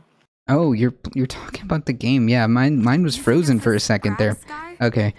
Your camera's gone. You're giving Eli too much credit. I think he believes it's actually Grax controlling the Legion. Like, the literal Grax. Dude, I'm sorry. I am so lost. What's a Grax? Ah, a formidable creature. Legend has it he was born hundreds of years ago in a forgotten tomb. Or he lives on Who's this person? It's bringing people to Christ who don't know him. So many young people are very lost. So we did a lot of tables. We did so many events. Hey, Redmond Barry, I'm afraid I have nothing to contribute to this review on retro gaming, but I just want to check in and wish all a happy Caturday. That's perfectly fine, Redmond Barry. It's all good. I'm just glad you're here. Focused on brainwashing these young students who really are unfortunately unable to hear from a lot of conservative speakers. They're unable to hear a lot of the other side. And so as I went, my goal was create this place, bring over as many as we can to our side. But I think I also just saw that their intolerance is beyond. It's just, as soon as I started supporting President Trump, and my school was in New Hampshire, so a swing state, so really wanted to get out as many people as we could. Is New Hampshire a swing state? Something saying, I voted for President Trump, but the Lord is King of Kings. And that set off this huge firestorm with everyone on my campus, you know? I got questioned by my teachers. I got kicked out of every other, club I was in. And when I was questioned by some of my teachers, they would say, how can you, support such an evil, racist, misogynistic person? And I would say, the fact that you don't even hear who President Trump even actually is just so sad. And so just talking about him was so shocking to them because they live in this echo chamber, in this bubble. And I actually told them, I said, the founding motto of this college was Vox Clementis in Deserto, which is lone why is voice it all in the weird wilderness. and smoky and here? The fact that you are persecuting someone who's a lone voice in the wilderness just This is shows how creepy, far guys. you've gone from your original mission, which was actually Christianity. A lot of these schools were founded by people who wanted to bring my school, at least, American Indians to Christ. And I said, Oh no! Oh no! And Okay. Oh. Yeah, we're just listening in from like time to time, of like what's going on at the rally. I got my friends coming to help me check it out. And ooh.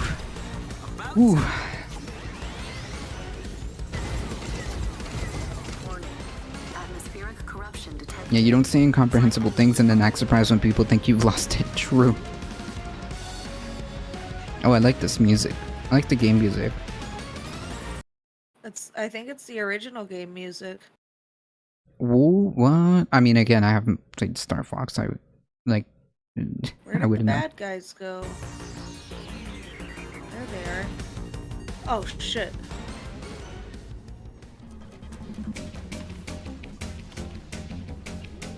Yeah, why is everyone...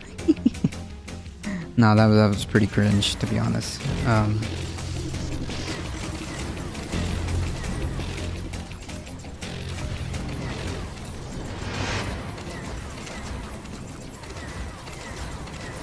Toad, what the hell? Toad? Like Super Mario Toad? No. Oh, no, like the...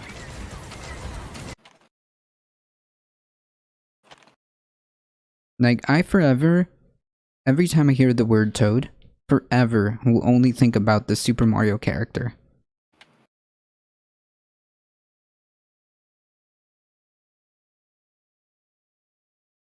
Come on.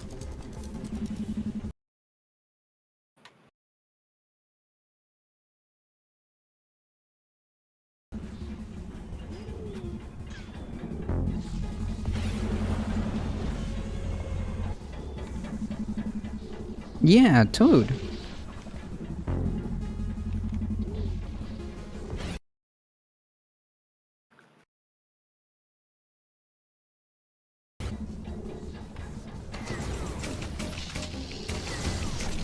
Extractor no.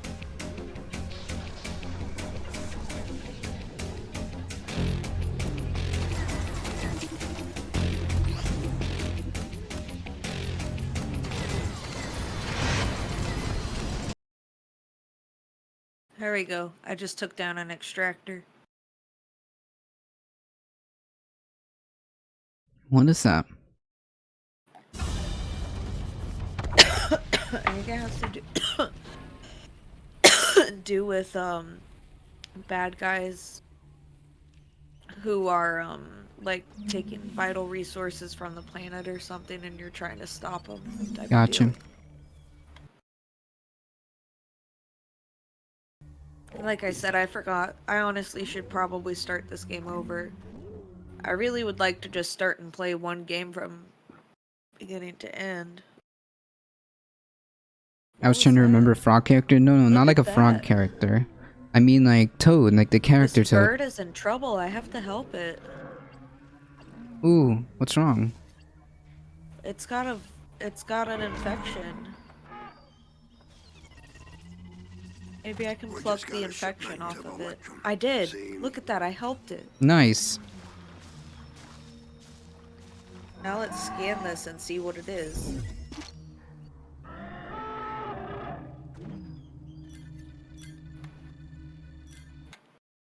Yeah, this is like Subnautica, Minecraft, Star Fox, all together. Pretty cool, huh? Except you're not like a guy. You're just like you're just hanging out in your. What? You just hang out in your spaceship, right? You don't really come out. I don't think so. Can you pull up the description of the game and read it? It's called Starlink Battle for Atlas or something like that. Army is controlled by an old tower? That's where the signal leads.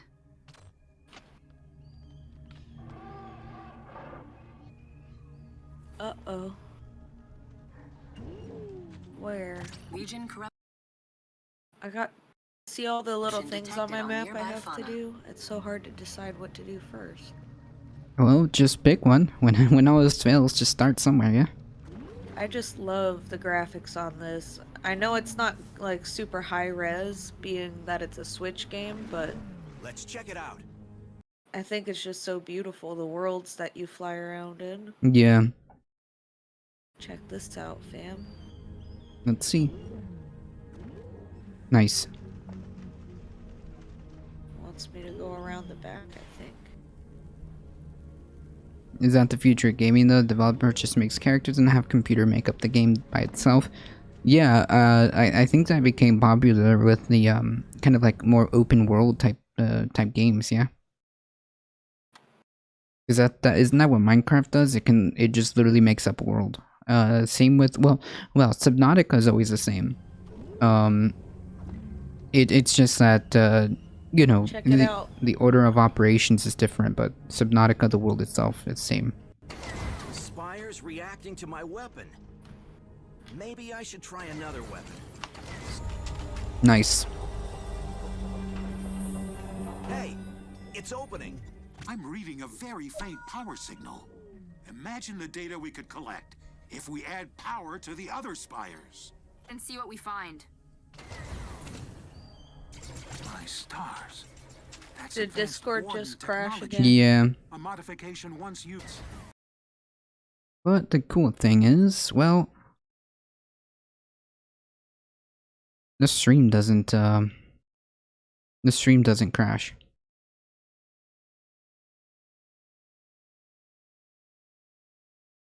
Okay, they want me to mod my ship. Yeah. It could integrate with our ships quite well. These are active. There may be several modifications. Why don't we give this mod a shot? Right, let me fix Open your Discord ship. real quick. The cool Oof. thing about when I do the stream and do this is that it's not like a full screen type thing, like playing on the a game on the PC where I have to go to Task Manager to get in and out of it.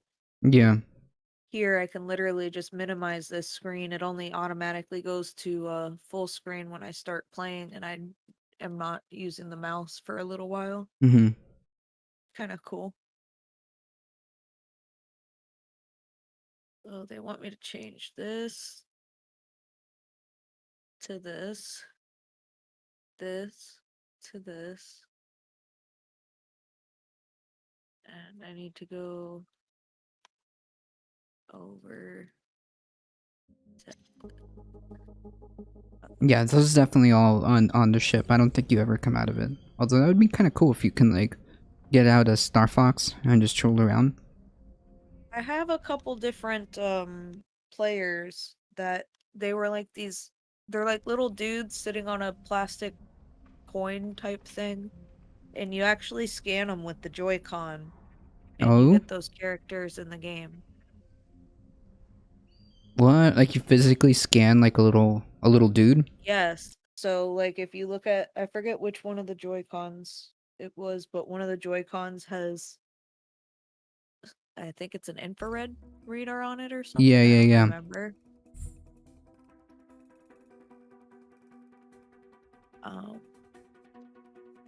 And when you scan, I think they call them amiibos. Yeah, amiibos. That's right. Well, here, let me just grab the box. Hold on a second. I'll show you real quick. Ow! Oh, that was my eye. Oof. Careful. Try not to drop all the stuff. I have it stacked up over And so we're so honored to have him here with us. He has his own podcast, the Nish D'Souza podcast. You'll find it on all boy. kinds of platforms. Of, you don't want to miss all it. the different So we're so Nintendo thankful to Switch have stuff I've him bought, here the with us. cases And that the games came in and stuff, and like the boxes of the different equipment I've got for the studio in here. Nice. Someday I'm gonna have shelving up behind me, and I'll put them up on the shelves. That would But be dope. my camera's working, right? Yeah. Yeah, we see This it. is what I got.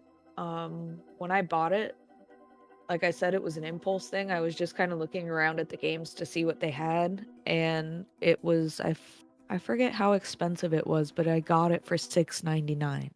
What? And That's not bad.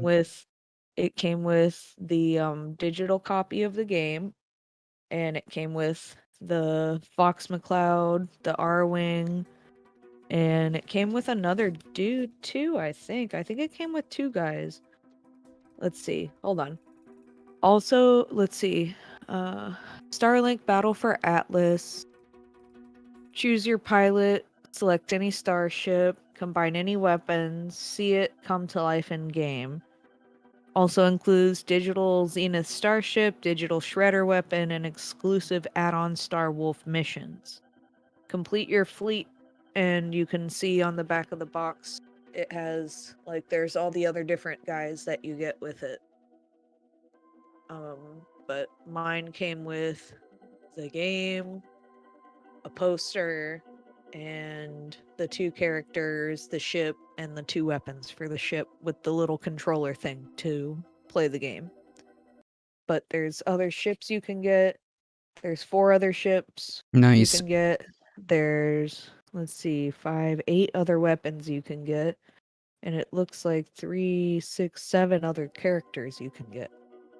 And I'm sure you can get those a bunch of places, but like I said, I got mine at Best Buy. Totally lucked out. I got one for my sister and I. I don't know if she's played it at all or not, but I have played it a little bit, and I really liked it. How long till games contain no static codes and just make up stories and mechanics on the fly per your specific inputs? I mean, that kind of does happen with these type of games, right? Because you input like different things and it does different stuff in the game. Like Jeremiah on Twitch says, if you put different weapons on the actual toy ship, it changes the weapons in the game.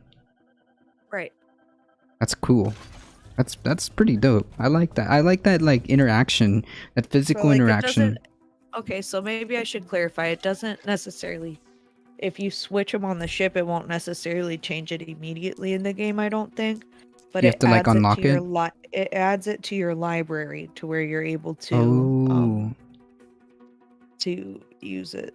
That's cool. So it's like pseudo unlocking. Come on and off, but they come on and off. That's so cool. Like the little interactions where you put the physical gun or something like that. It would actually make it So like I just took the wing and the blaster off the ship.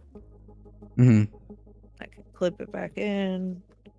It all just clips together. So you have different things you can do. That's so cool. Nintendo loves that stuff, I swear. Yeah, I've seen it done with like Super Smash, well, the newer Super Smash Bros. With the little... I don't have that game. Is it good? It's good. With the little amiibos, you can like unlock different characters or do different things with it, I think. But yeah, I think that's an interesting concept.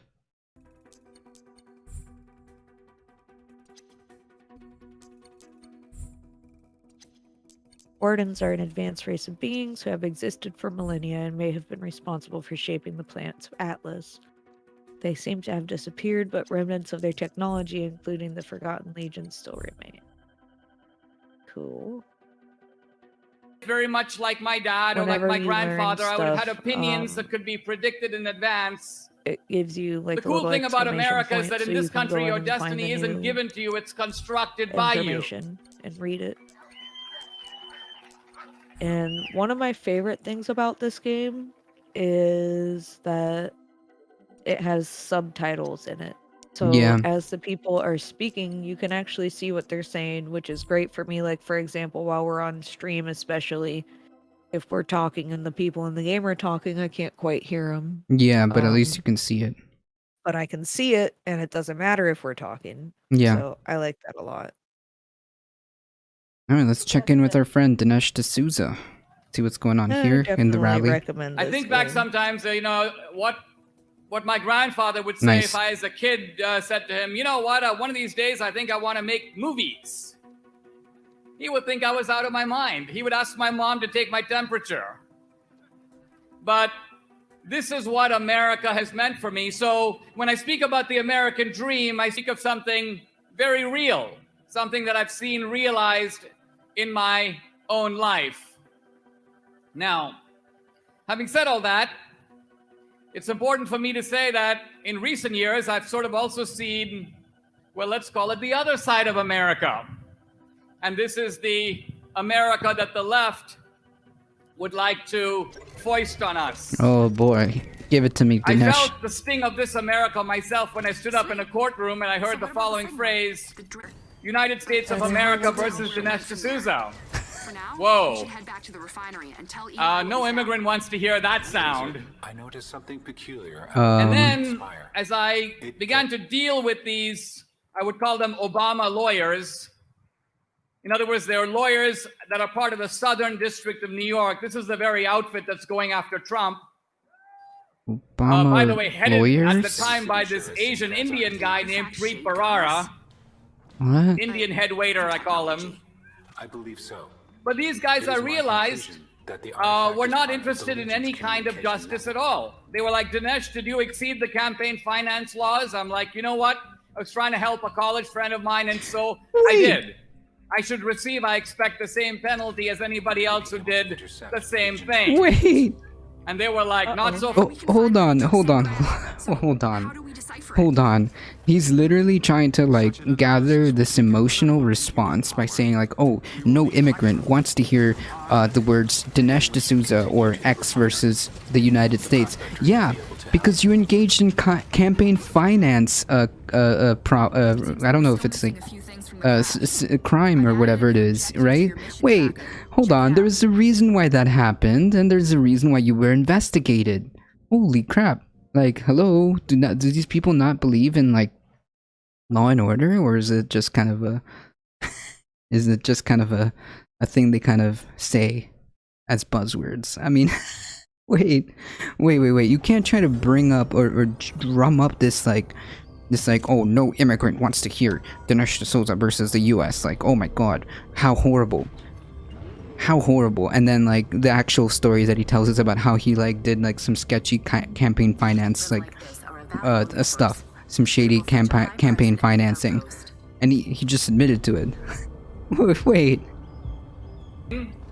Would then be multiplied 100-fold, and we'd see it with General Flynn, we'd see it with Papadopoulos, we'd see it with Trump himself. What is it? It's the gangsterization of the left. The gangsterization. First and of all, who is the head of the snake? How did this start? How did we get this America? Tell us, Dinesh. You know, it started with Obama. He's the head of the snake. He is the snake. Uh-oh. I mean, like, do these people have, like, unironically anything else than other than, like, just blame everything on, like, Obama? Like, look, bro, I know that Obama, like, did some, like, stuff, alright? I think that it is very fair to, like, lay out the criticisms of the Obama administration, but holy crap, take some personal responsibility and, like, understand that there's, like, reasons for the stuff that happened to you. Right? You just admitted that the reason why the Southern District of New York was interested in you was because you were engaged in like some campaign finance nonsense, and so was the other fine folks that were in the inner circle of the Trump campaign and later on administration. There's a reason why General Flynn was in some hot water. Like, I mean, holy crap. They can't even agree on the storyline. They need to have writers meeting to make sure their various alternative universes line up at some point. Yeah, this is some like, okay, I think the same people who hired, who are trying to keep all this together, the same people who are like, trying to keep the DC universe together, right? Or are now trying to like make it happen, right? How like, you know how like DC universe is completely like separate in like all these alternate timelines versus like the MCU is all completely like in the same place. This is the same problem. There's no legitimate criticisms of Obama that doesn't come from the left. I don't know what that means. There's no legitimate criticism of Obama that doesn't come from the left. I don't know. I mean, like, I don't know what that means, but what my point was is like, holy crap, they like literally are trying to blame their perceived failures, because that's what it is. They're trying to make excuses for everything on the Obama administration. It's like, dude, come on. Look, I understand that Obama like has plenty of criticisms, all right? I understand that he did some messed up stuff, okay? But at this point in time, I mean, Obama hasn't been president at this point for 10 years. I think, right? 2012. You were president for 2. Come on.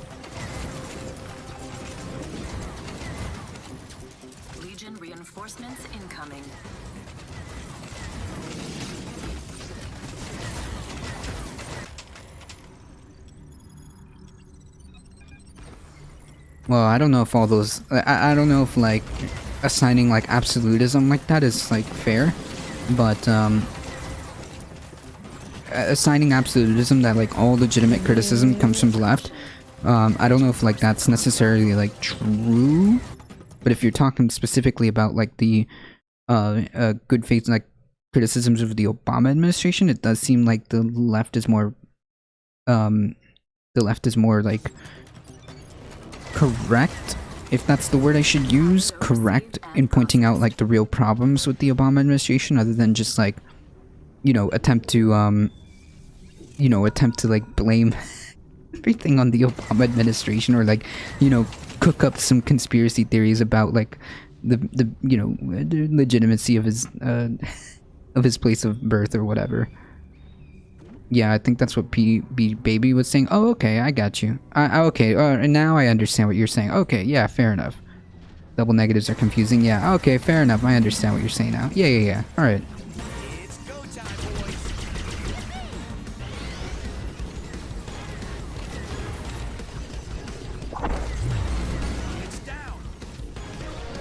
I like this music. Oh, boo. What happened? Hey. What happened to what? The stream is like, loading. Not loading, buffering. Oh no. Come on, let me refresh. Do a quick refresh. I just called in all my friends to help me take this down.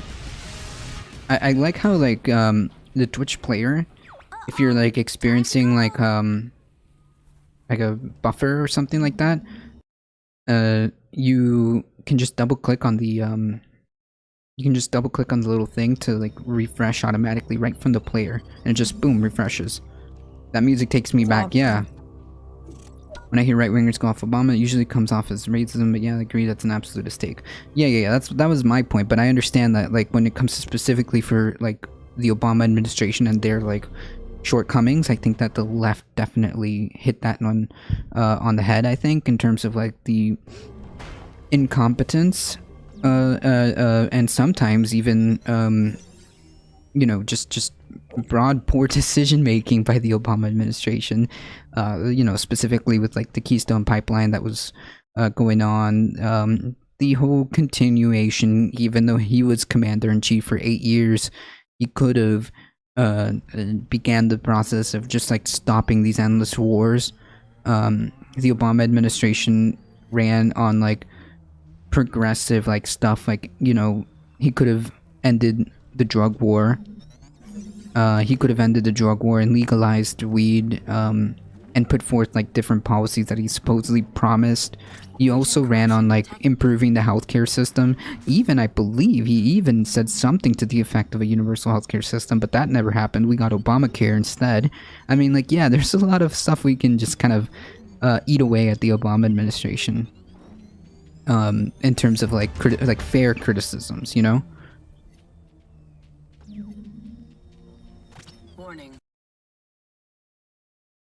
We've got to find a way to discuss issues without that debate being dismissed as racially or politically motivated. We need all parts of the planet to have a way to talk on some level.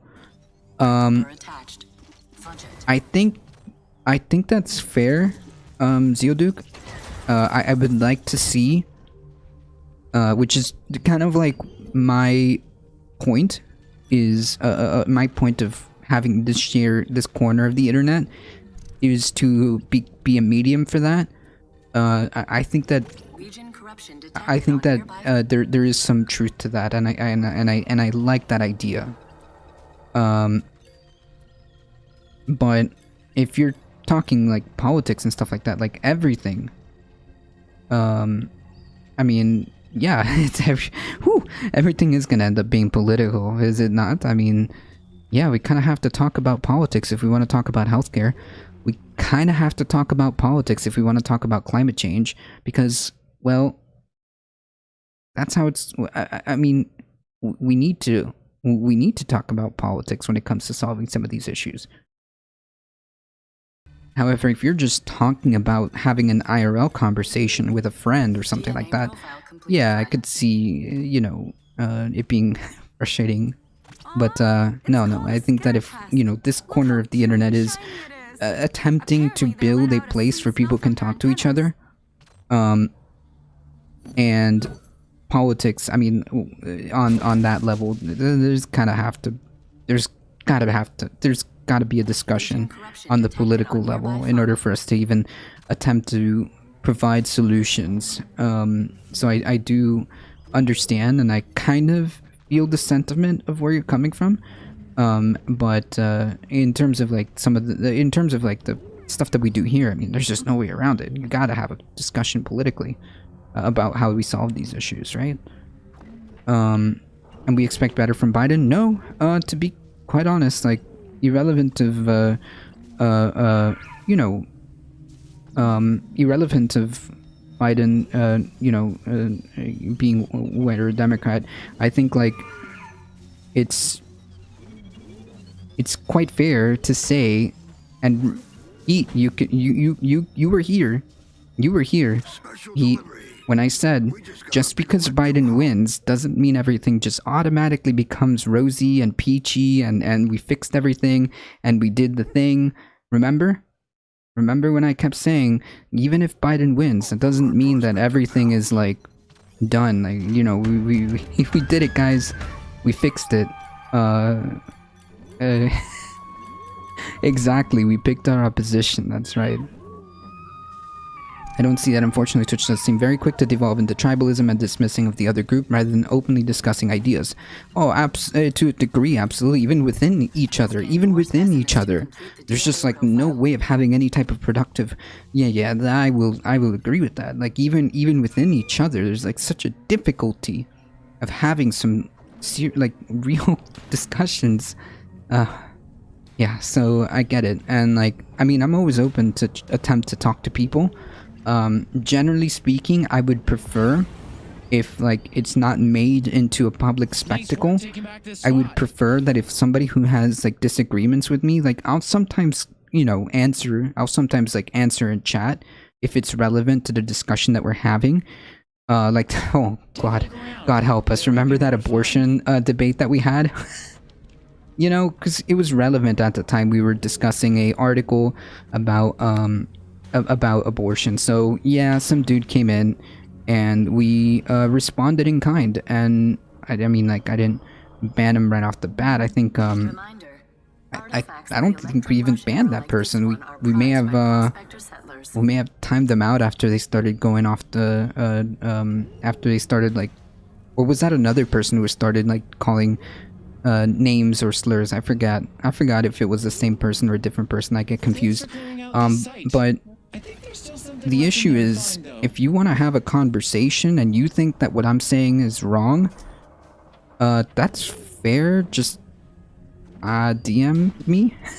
I don't, you know, or like if you have a problem with the stuff that I say or the stuff that gets discussed in this channel, how about you listen and decide for yourself.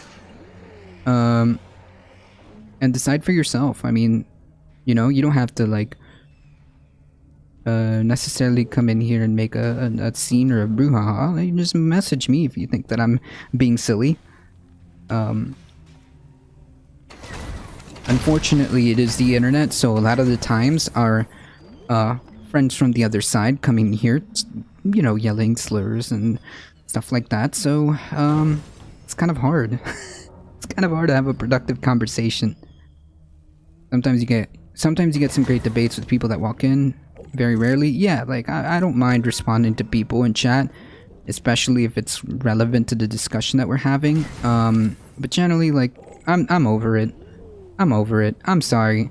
If you've seen like the Twitter thread that I've made on Twitter, like, it is so difficult to have like real discourse online to the point where it's like incredibly frustrating, incredibly like unproductive.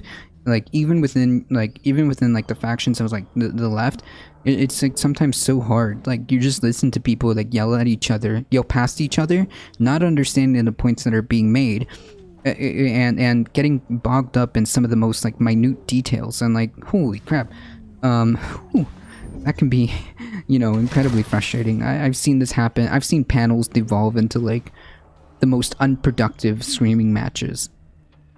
And it's so frustrating. Where I've seen like people do some unbelievably unnecessary friendly fire for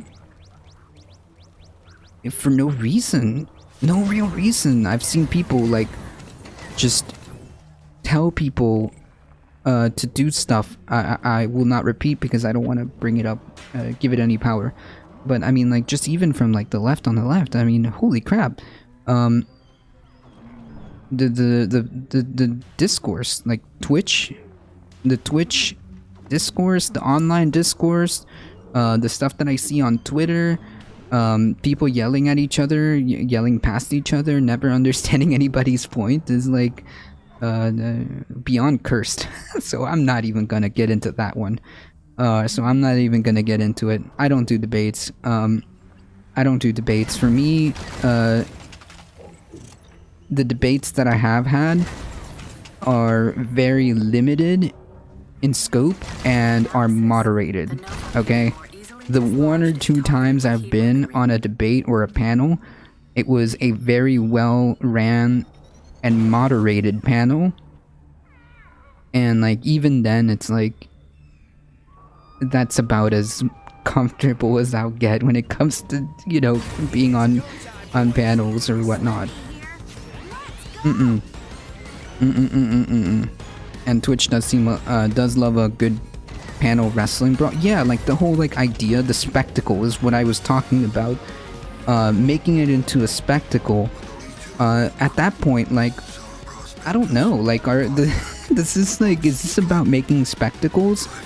Or is this about like attempting to have like, I mean, this is nowhere near like the old debates that you used to watch. Like I was actually watching the a bit of the Noam Chomsky and Foucault debate. Like this is far and this is far from that, you know, where like people sit down and like our understanding of like, okay, you talk, I talk, we have an exchange of ideas. Sometimes it may or may not get a little bit like you know, heated, but like the moderator was there, and there's a very fine level of respect for each other that has just completely just disappeared from Twitch discourse or online discourse, because it's not, let's be honest, the almighty algorithm at the YouTubes, at the Twitter, I don't know if Twitch has a robust algorithm really, but isn't really helping, is it? People want that. People want to be entertained. People come and watch all these panels to be entertained, and I kind of feel like that loses the discussion about talking in regards to the actual issues, right? You just lose it. You lose it completely. You know, people forget that you're discussing something important like climate change, or like, I don't know, you know, women's right when it comes to abortion or whatever the issue is. People lose it and just get so focused on the, oh, he just dunked on so and so, oh, so and so just did another dunk, and like, okay, all right, I think we are no longer discussing issues at this point. You can't really compare intellectual discussion to Twitch discourse. I mean, there could be an avenue for that. There is a possibility of that happening, but you know, it's not even, yeah, like it's not even building bridges at that point. You're just dunking on each other, and sometimes it's like, no, yeah, it's just not even, yeah, you mean you won't bait, you won't debate CTV? Oh no, oh no, oh good lord. Oh no, oh man, no, not with a, not with a 50-foot Ethernet cord. No sir, no sir, I will not, no, I will not. Richard Wolf versus Destiny was funny though. That's the problem. Did anybody remember any like points that was even did anybody get anything productive out of that conversation? I mean, it seemed to me like it was very kind of like unproductive. And I mean, like, sure, you know, Professor Wolf does what professors do and lecture. But it just seemed like a very frustrating, a very frustrating, what was it, like 2 hours, an hour and something? You scared of CTV? Lamau? I thought there were some good points. Yeah, like, but at the end of the day, everybody, the only thing that was like, that people were talking about is like, oh, who won or who died. I'm like, I don't know. See, like Jeremiah, you just kind of proved my point, right? You said it was funny. Into a tree. I just ran into a tree. Is it because he shouts a lot? No. CTV is how should I say this? Oh man. Okay. Nope, not touching it. Nope. This is a drama-free stream. It wasn't very moderated either. I thought they would stop at some longer and rest relevant points and keep it more bouncing back and forth. Yeah, like, it wasn't debate. It was Richard Wolff, like, doing what Richard Wolff does, which is lecture. Like, Richard Wolff isn't like a debate guy, right? From my understanding. I mean, he does great, like, analysis on, like, economics sometimes. But, like, his thing is, like, he's a professor. He's, like, his whole thing is to, like, teach or do, like, extensive deep dives into whatever he's talking about. So, like, yeah, when you ask him, like, a question or something like that, he's gonna be like, well, from this time, blah blah blah blah, blah, and he's gonna go off into, like, you know, from zero to where his point is, because that's what he does. He's a professor. So I don't know, like, what anybody was expecting there.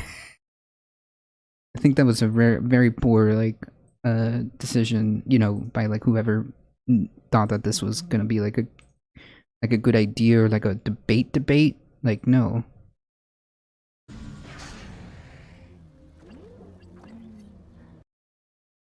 Yeah, I'm gonna avoid drama. Be quiet. I'm gonna avoid drama. This is not a drama stream.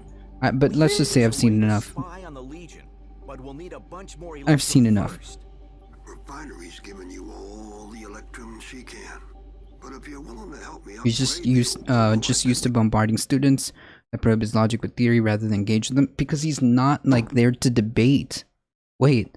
He's not there to debate. He's a professor. Like, he's when like, okay, again, I don't know how, like, extensive, like, Richard Wolff's, like, debate career goes, but based on what I know of him and what I've seen, like, he's gonna sit there and do lectures because that's what he does. I don't know. Now, there's nothing wrong with that, but, like, I don't know if that's, like, if that's, like, a debate, like, that you really, if that's, like, in a format of a debate, right? That's not what he's used to. That's not what he does. So, like, I don't know why they would pair him up with, like, first of all, they would pair him off with, like, an obvious, like, debate lord kind of dude, and not expect this to happen.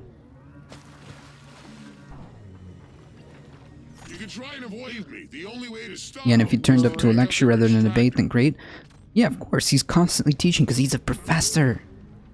He's a professor. You which, by mean the teachers teach?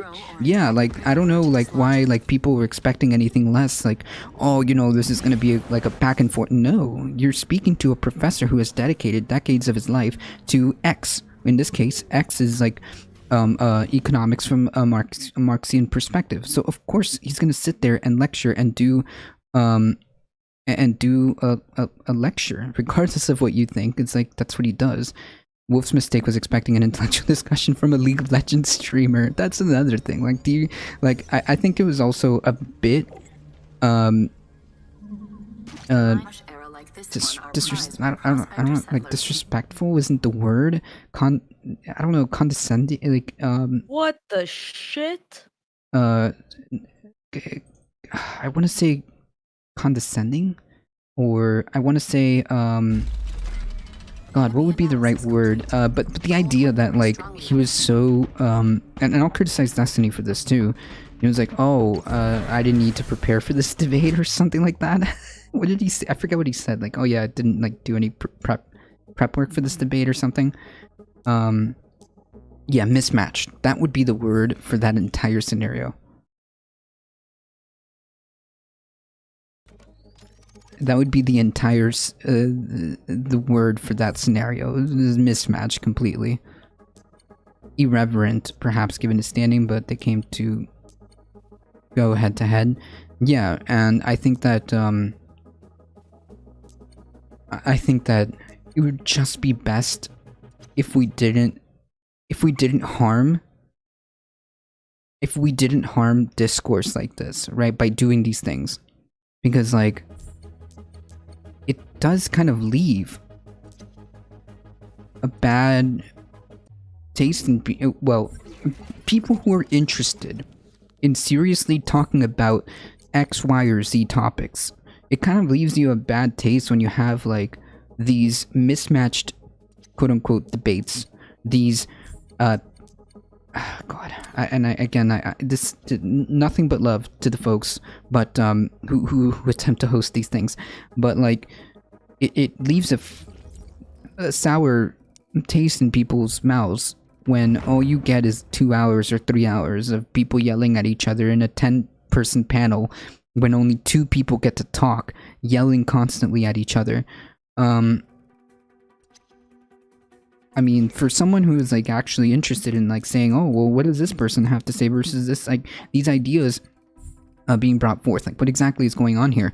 I can't have any of that. I just can't. I don't see any of that happening. I can't. I mean, sure, I guess we got entertained for 2 hours. I suppose. Oh my. I've never seen anything like it. Those Nova crystals on its back look remarkably hot. You may need to cool it down to have an effect.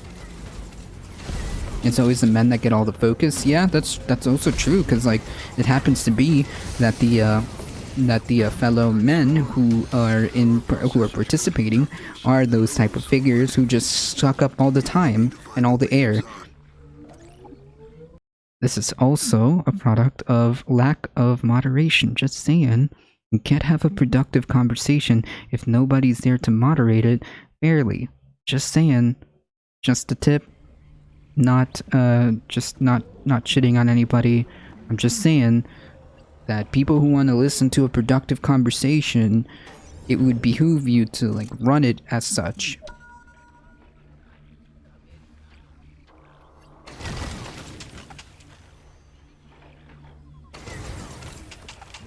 And Shapiro's proof that you can support any argument presents data discussion is pointless with people like him involved.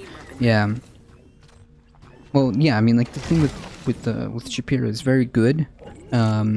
He's very good at appearing rational, and like will occasionally like insert like a medium like to good point, and then like just completely like use that to go somewhere else.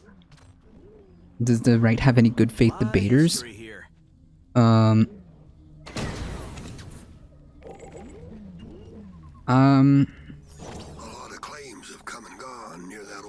I don't know. Does the right have any good faith debaters? Well, I mean, I spoke to counterpoints. Counterpoints? I mean,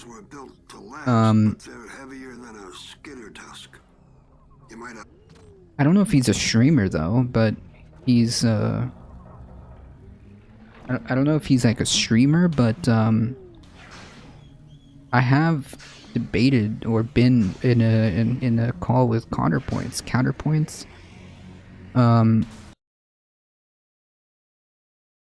I mean, like, got a bit spicy towards some sections, but you know, with proper moderation, it went fine. Yeah, so you're supposed to show that data is selective or present your own superior data. Well, yeah, ideally that would be the idea of a debate, right? But doesn't happen. That does not happen nowadays.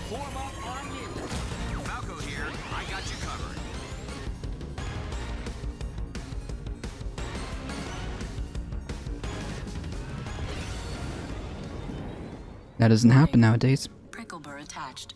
Throw or attack the prickle burr to dislodge it. Rockin' music, true. I'm lit up.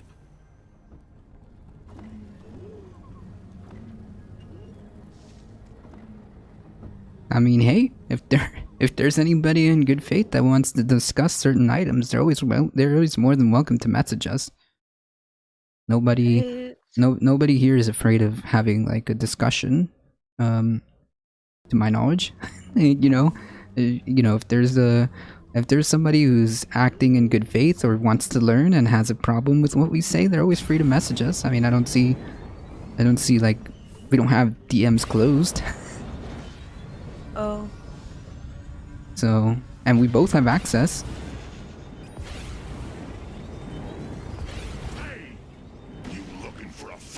You're looking for a fight. You've already got one. Oh no, what you doing? I ran.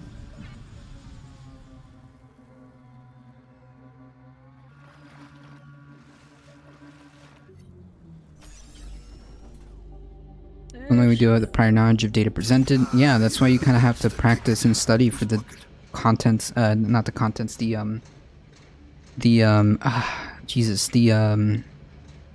topics beforehand, right? So if you agree to a debate on immigration, then you best believe you will need to know statistics and blah blah blah blah blah, whatever it is that you're going to debate in terms of immigration. Yeah, it kind of stands to reason that if you're heading into a debate of climate change, which would be kind of weird in the first place, but I guess whatever. Climate change is like the topic that is always running in my head. As you can see, it's like the first thing that comes up. It would behoove you to know these things. You're going to debate, you don't have data, and you don't have the data, what are you doing? Yeah, exactly. That's the difference between a debate and an argument. Yeah, sure. Yeah, and even then, if you want to argue stuff, like, again, there's nothing wrong with, like, arguing. Just message us. We both have access. Okay?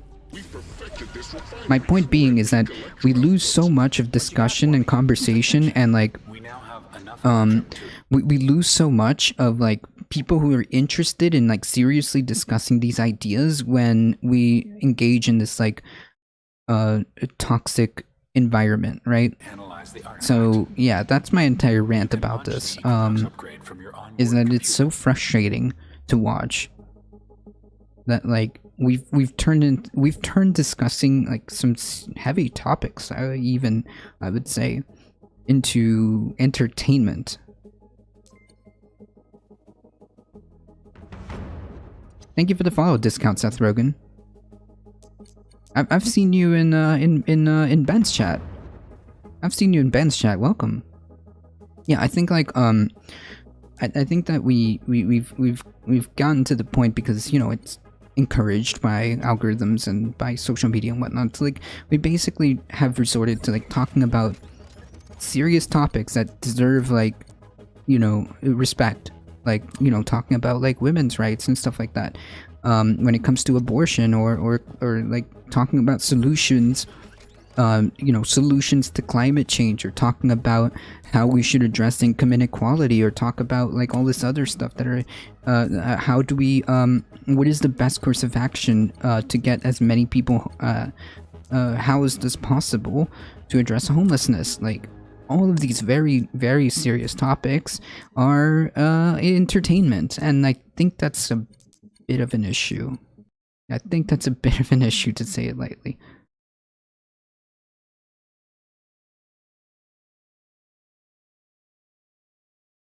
Anyways, and rant. Sorry guys, I went on like a 30-minute rant or something. I don't know, what feels like an eternity. I feel like I went on an internal rant, because it is frustrating. I'm sorry. I'm still like pretty salty about like the behavior that I've seen recently, to say the least.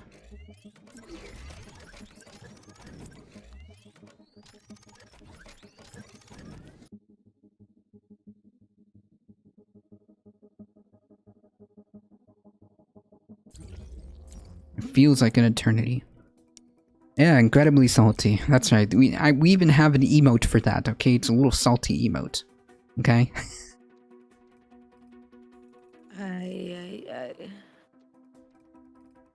Yeah, that's true. Zeoduke and Behave Be Quiet, that's true. Anyway, folks, I guess I'll take this opportunity to take a second to show for ourselves, folks. If you enjoyed the channel and you enjoyed this awesome discussion that happens, Monday through Thursday, and the chill discussions that happen on Saturday, even video games. Look at that, we're playing some Starlink, awesome stuff going on here. We got kitty cats, which, by the way, hang tight, folks. I'm gonna go get the cat. Saturday Caturdays are the place to be. So if you guys enjoy the content, make sure you hit the follow button on Twitch if you're and do the YouTubes. All right, do the YouTubes. You know what I'm talking about. Subscribe, like, share, the YouTubes. You guys know what I'm talking about. Hit the subscribe button on the YouTube, and join our Discord. We do awesome stuff, and you get updates in the channel for the Discord. So do the Discords, do the YouTubes, and follow us here. We do news and politics Monday through Thursday at 9 a.m. to 11 a.m. Eastern time. We do the general, just daily news. Space fam. Yeah, we're going to, and on Saturdays we go into space. or an underwater world, or we just hang out. Sometimes it's IRL streams. If you guys hang out long enough here, you'll see that there's awesome stuff that happens on Saturdays. It's kind of a toss-up. But one thing is for certain, if you join us on Saturday, there is always a guaranteed kitty cat on stream. At one point or another, or sometimes more, there's always a guaranteed kitty cat on stream. That being said, there was a kitty cat earlier, but I will bring out my cat. And of course, if you want to support this channel, there are many ways of supporting, because you guys are what makes this go. Bailey is here, yes. You guys are what makes this go. So if you enjoyed the content and want to support this channel, there's many different ways: subscriptions, gifting, biddies, donos, merch. All of that awesome stuff is great ways of supporting the channel. I thought you were going to say there's a guaranteed to be technical problems. Wait.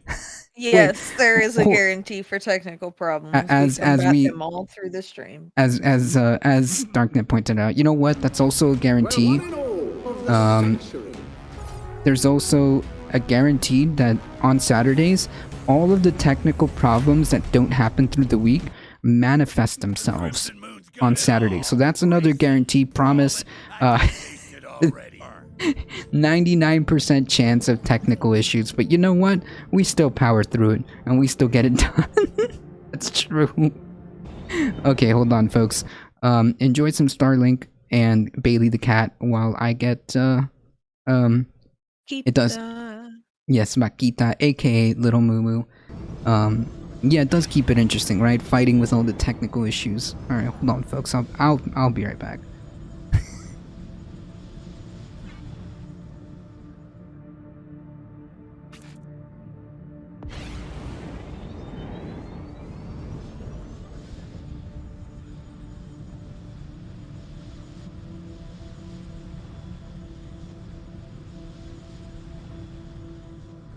What the shit? Might be worth checking out.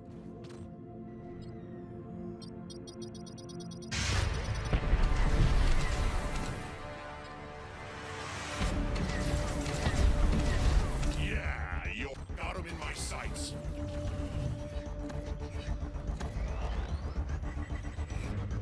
What? I don't know what I did, guys.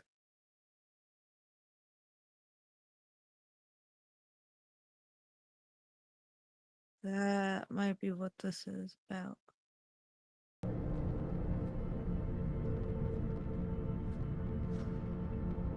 Oh, Lord. Warning. Incoming outlaw hyperspace trap.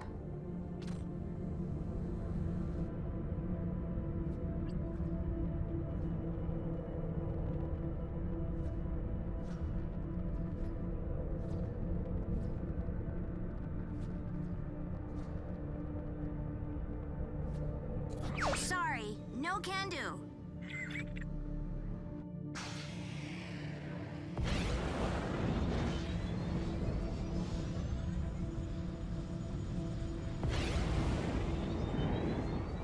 Analysis just wrapped up. Judge, tell us what we got. Using St. Grant's artifact, we can now translate Warden encryptions. Give us a network. That's amazing. Have we picked anything up?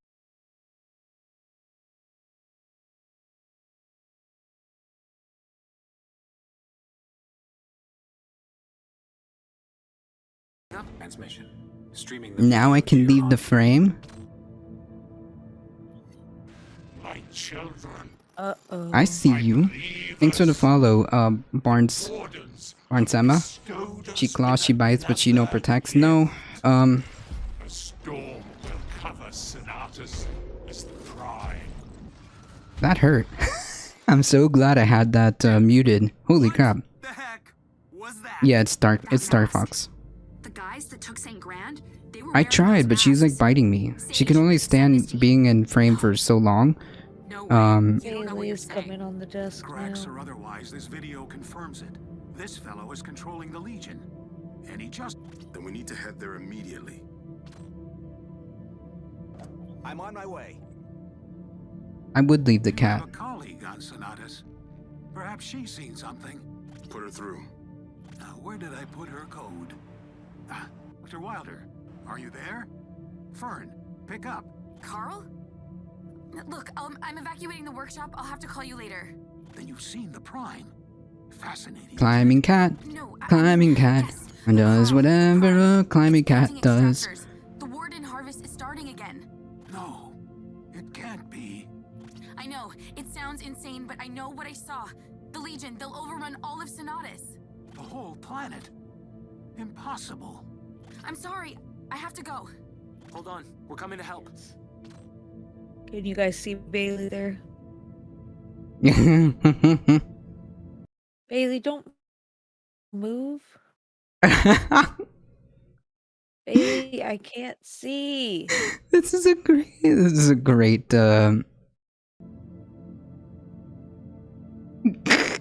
Bailey, you're looking directly at me. I can't see. You little asshole. There you go, he's laying down. There you go.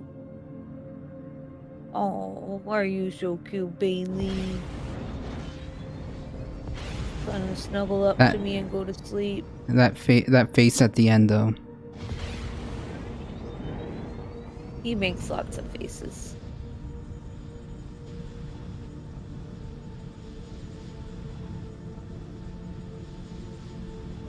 See what we got over here while I'm up here.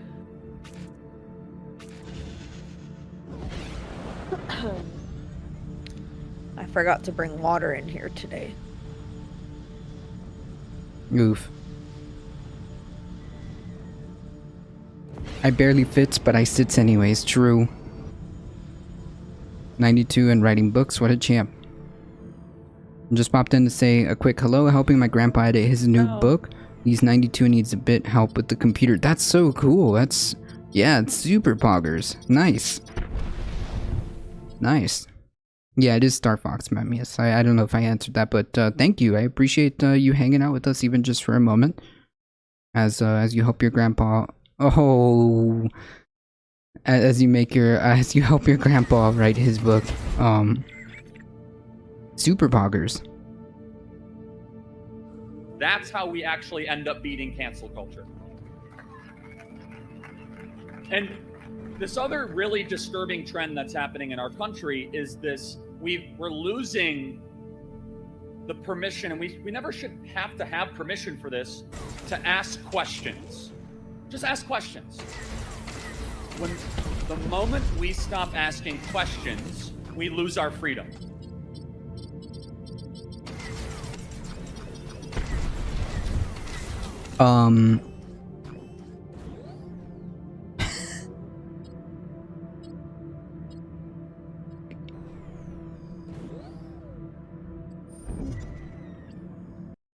Yeah, can anybody remember the time that you asked a question and you lost your freedom? Anybody remember in chat when you asked a question, a legitimate question, and you just all of a sudden found yourself just without freedom? Anybody remember that? Gets held accountable for all the damage he has done to our country. Kind of love that sign. That's a good take on that, by the way.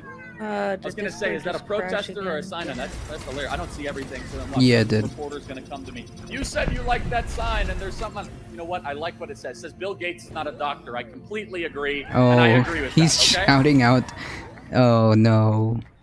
Oh no. And I want you to think back to a year ago. A year ago, we were told first that you must wear masks. Yes. Even though now we know through the private emails that Dr. Fauci was giving private counsel to friends of his not to wear masks. No. Okay. That's a complete mischaracterization. I'm not going to platform that. Oh, I guess OG Landshark. I guess that's one way asking questions might get you free. Might make you lose your freedom. Oh man.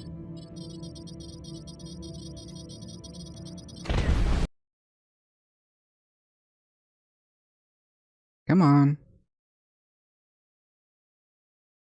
Hello. Hello.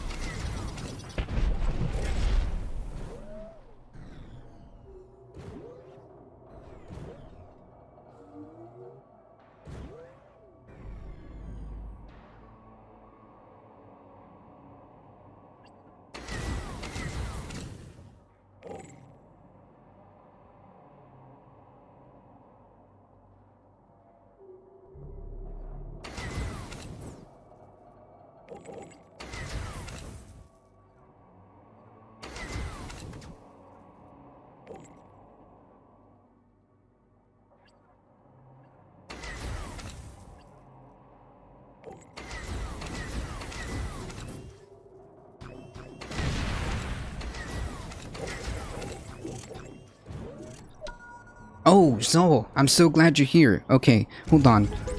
A cop called me to my house and asked me one quick urgent question. Once the question is, can you turn around? Oof. You might actually have more viewers than the people in the audience. Yeah, maybe. We just got a big electrum haul from our I gotta go eat. Peace, y'all. Hey, have a good. Thanks for joining us. Yeah, of course. Good lunch. Yeah, it'd be about lunchtime. Thank you. Thank you for hanging out. Go follow Heat 420 _ twitch.tv/Heat 420 _ Just gotta let them wait next time. Yeah. Ooh. Zoe, I'm glad you're here. We did not forget your cute animal video, which, by the way, there's a couple of cute animal videos on the pipeline. Let me see here.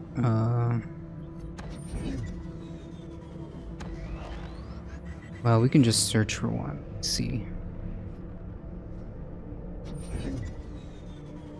I did not forget. See ya. Gotta run. Hey. I have the cutest video. Oh, well, I mean, if you have one. If you have one, throw it. Throw it. Throw it in chat. Here you go, guys.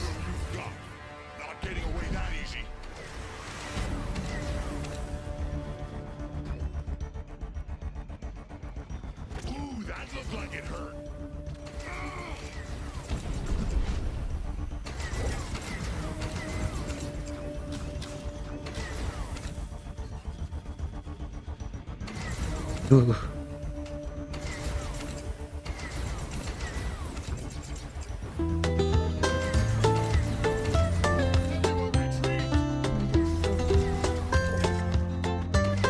Aww.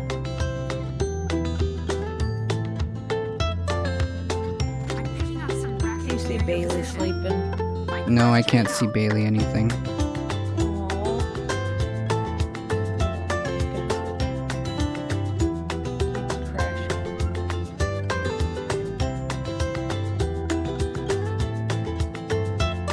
Aww.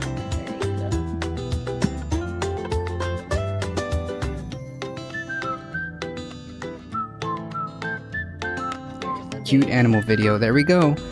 I didn't forget about you, Zol.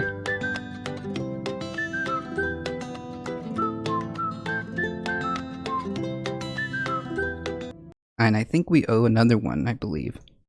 So we gotta do a 2-for-1 special today. That's so cute.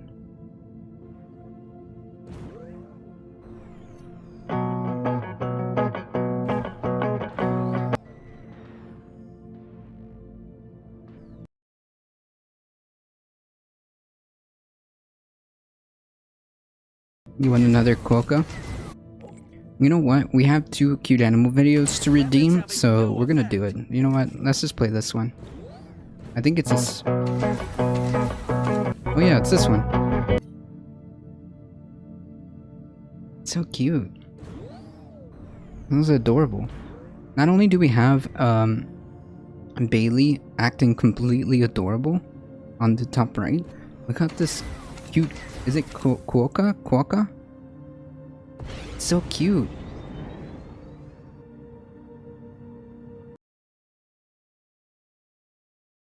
Is a quokka like a marsupial? I feel like they're like a marsupial.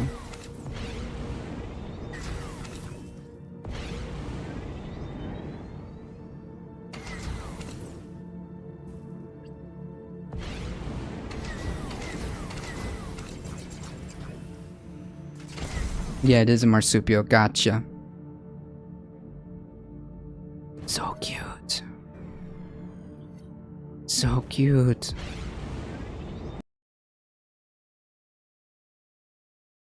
What the heck?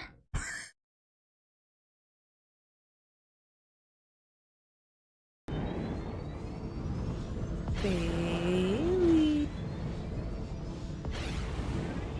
You look like a rat with an Aussie accent. Oh, it's so cute. Come on.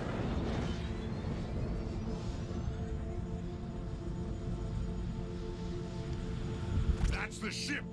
Can't get away from us this time. Yeah, you're going down. Whoa.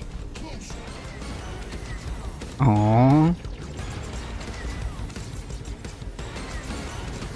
That's cute. I like it. With some Star Fox music in the background. No, don't leave yet. We're not done killing the bad guys.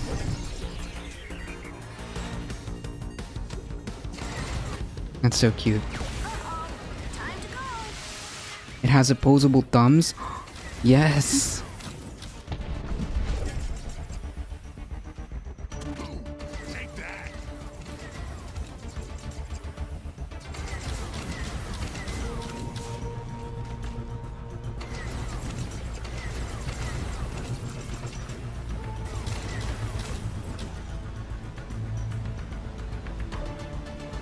Do I have this on the other side?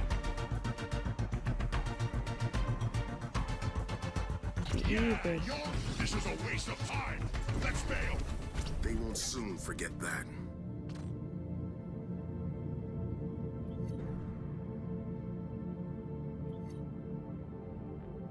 And those feet, yes.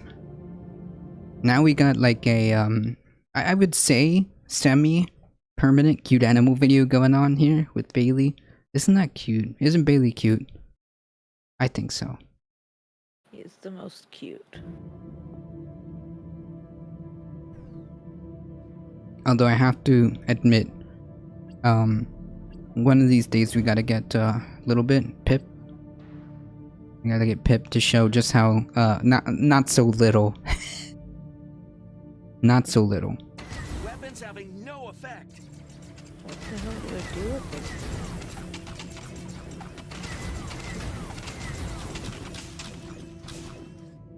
No can do. Oh, if you run into stuff, do you take damage? Not really. That is indeed a cute kitty.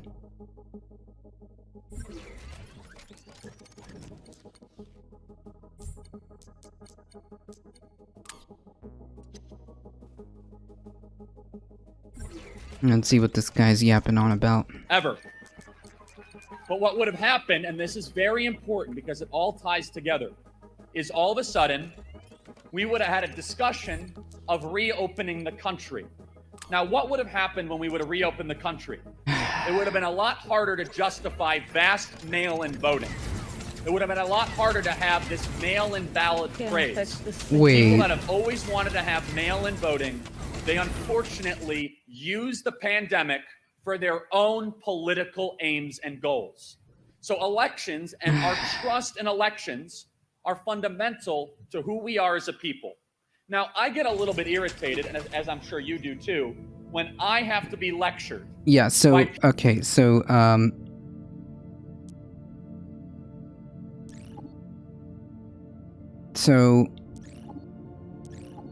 somehow, even if there was no pandemic, somehow and it's funny because like the sheriff guy talked about it, said that we need as many people, no, not the sheriff guy, the biker for Trump guy was telling people about how important it is to register and check your registration and all this other stuff, right? So even if there was no pandemic, wouldn't you want as many people as possible voting with as easy as access as possible? Because wouldn't that be the most democratic way anyways? And if you want democracy to work, then as many people, one of the core tenets of like having a healthy democracy is inclusivity. In other words, people need to participate in order for this to work. What better way of participating than making sure that it's incredibly easy to just ask for a mail-in ballot? I mean, that's it. Don't they want that? Because it could turn out in their favor. Unless they know it does. In other words, they have to suppress the vote in order to win, and so on and so forth. Which is really strange to me, because like they should want as many people with the capacity to vote as possible. I mean, the biker for Trump guy brought that point up He literally brought up the importance of having as many people, you know, registered and as many people voting as possible. So why not facilitate that? That's kind of weird. And second of all, it turns out that trying to keep people home is good for during the height of the pandemic. So Really?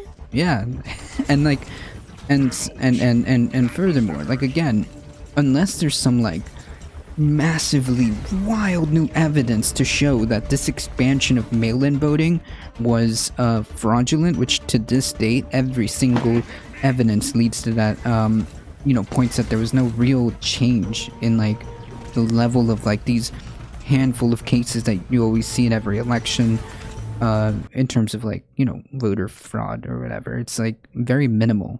I think it's 0.004%. So unless you can like demonstrably show me that these mail-in ballots were demonstrably like faked or whatever, or had a problem with it, then like, dude, you're just mad. You're just mad that you lost, and you have absolutely no willingness to take some like introspection or responsibility for your incompetence. That's you. That's a you problem, buddy. You lost. That's you. I don't know what else to tell you. God damn it. Trump was hoping to just blame China. I mean, till this day he does. Bailey. Big mad, yeah. Big mad. Bailey's trying to crawl. Bailey, what you doing? Come on, Bailey, lay down. I'll switch the camera for you guys, don't worry. Ready for this? Nice. Aw.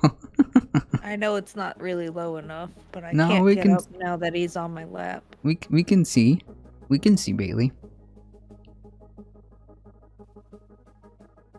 He loves Saturdays so much because we spend the day together on the stream. Yeah. I'm surprised, like, Pip needs to come up. Squeaky. Not as interested as Bailey is. What can we do right now to make a difference? And there's a couple things we can do in particular. So let me tell you, the audits are one of the 3 fights that I think are critically important. There are 2 other fights, though, that I think everyone in this room that we... Okay, so he's talking about the current audits that have yielded, hey guys, guess what? We recounted the votes and we did an audit. And, I know this is going to be surprising, but, we got the same exact results. Every single one of you and the people watching at home, you have to show up to your school board meetings, and you have to be very, very clear that your children will not be forced to be vaccinated or wear masks in school, and critical race theory has no place in any place that you are funding on a local, state, or federal level.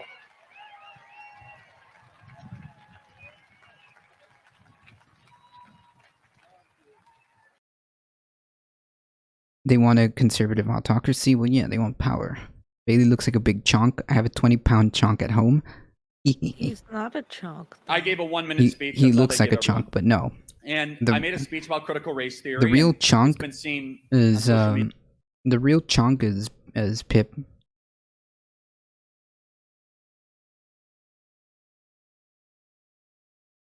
Sweet Bailey.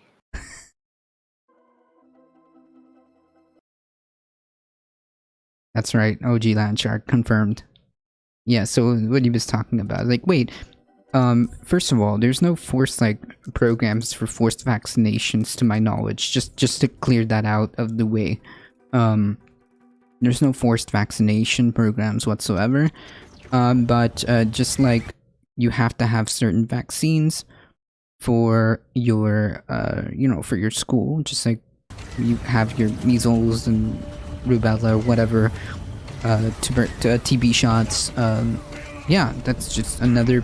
COVID is going to be another one of those vaccines, and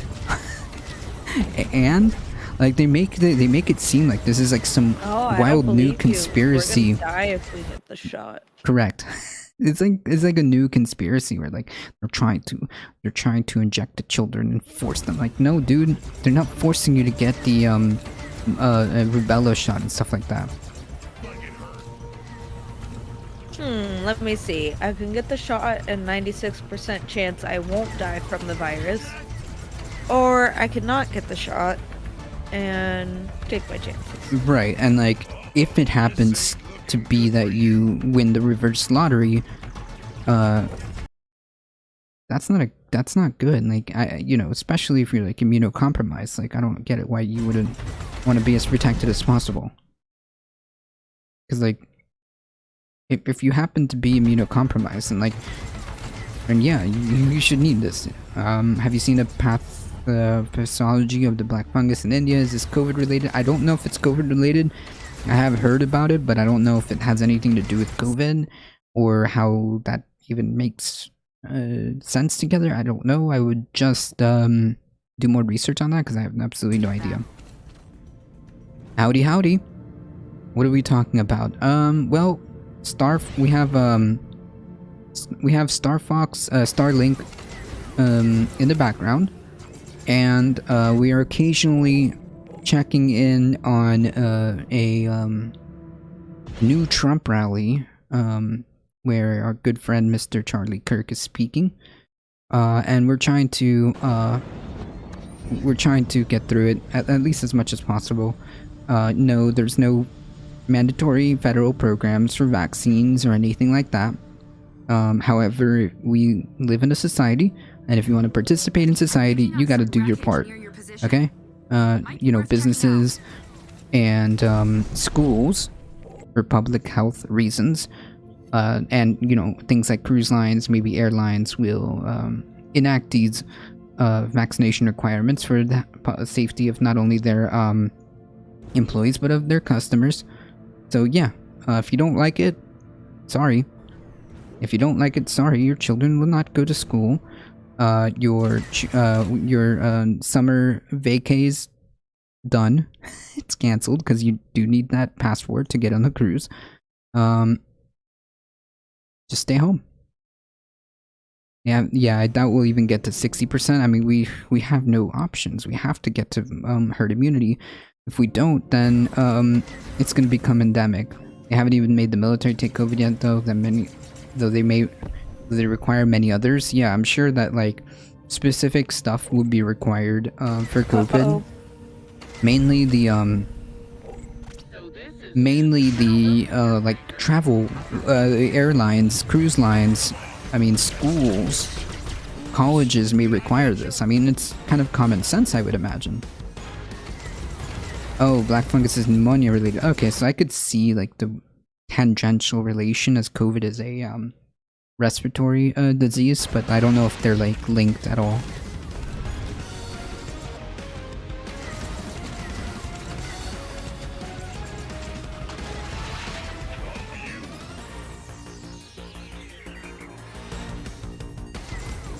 How's it going, Melly? Hope you're doing alright this Saturday morning. Uh-oh. As someone with a very weak immune system, I worry a lot about being in public. Yeah, so it's not like the people have to understand. It's like it's not just about you. It's about making sure we can stamp this out for the sake of others too. Like we live in a society. Jesus Christ. It's not just about you. There's people with, weak immune systems, and this is why we need to reach herd immunity. Exactly why we need to reach herd immunity. But as Darknet pointed out, yeah, I don't know. Ugh. Those jackpots aren't exactly stealthy. Goodness gracious. Is he still talking? Oh no, not more. Their movements back to their base of operations. Why? Most people see it as my problem only. I'd like to be able to leave the house, call me crazy. Yeah, I know. That's the most like backwards way of thinking about it too. It's like, oh well, if I'm not, it's my personal choice, so therefore it's not really a big deal. Well, it doesn't only not affect you, okay? That's not how this works.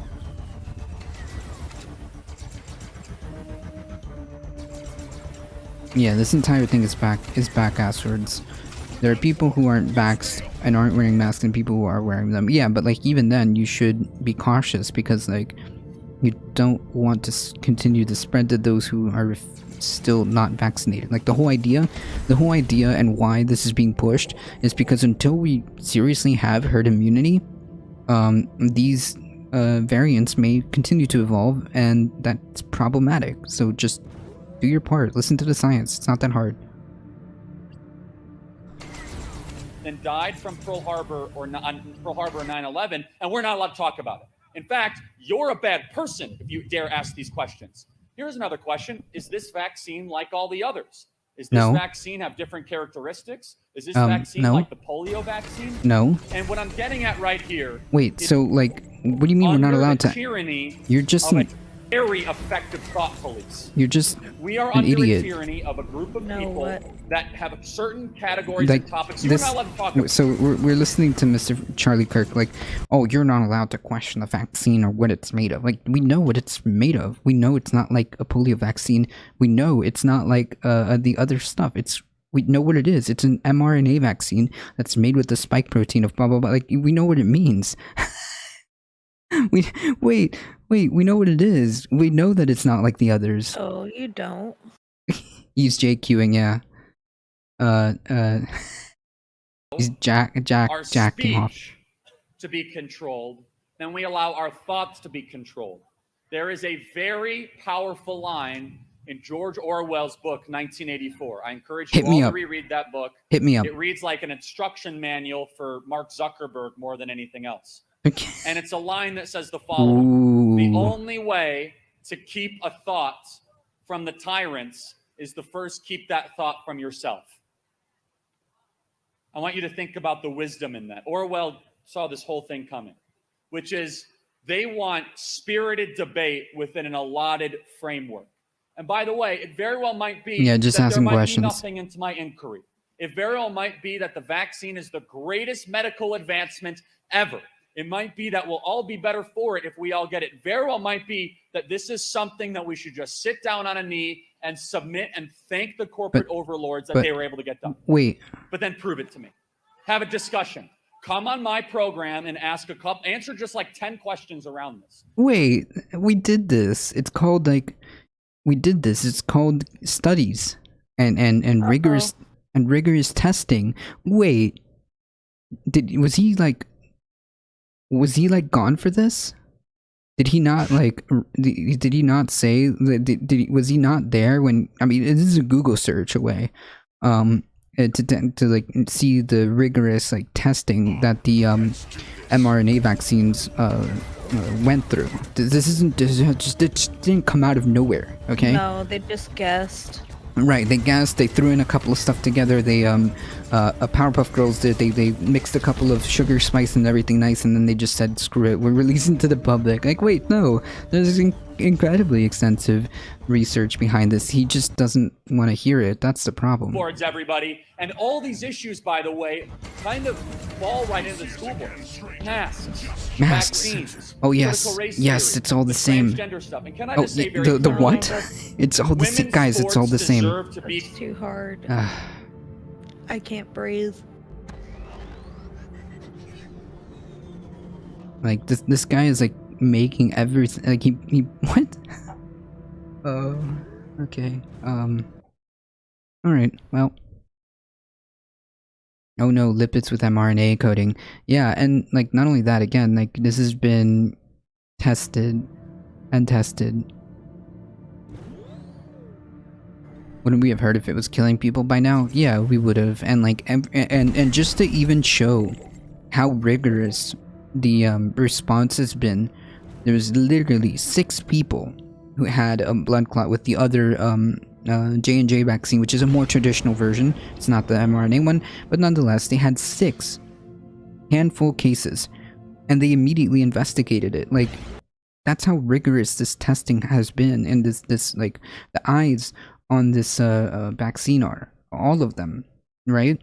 So like the idea that there's like some new experimental vaccines are ludicrous at best. Birth control is more dangerous than that. Yeah, there you go. So like, even those 6 incidences were investigated and caused a complete stop for the J&J to make sure, right? That's how rigorous it is. Just those 6 incidents were investigated and like had to be you know, cleared. Like, the idea that this is some like type of experimental stuff that's just like being thrown out there is ridiculous. Yeah, exactly. Yeah, Jeremiah, that was my point. Like, it's the level of detail that's being put into this is incredibly it's being scrutinized at every level. It's being scrutinized, okay? So yes, the vaccine is safe. We know this. We continuously prove it time and time again with new studies, new data, new everything, okay? We get these updated as more people get vaccinated, right? I mean, it's just how that works.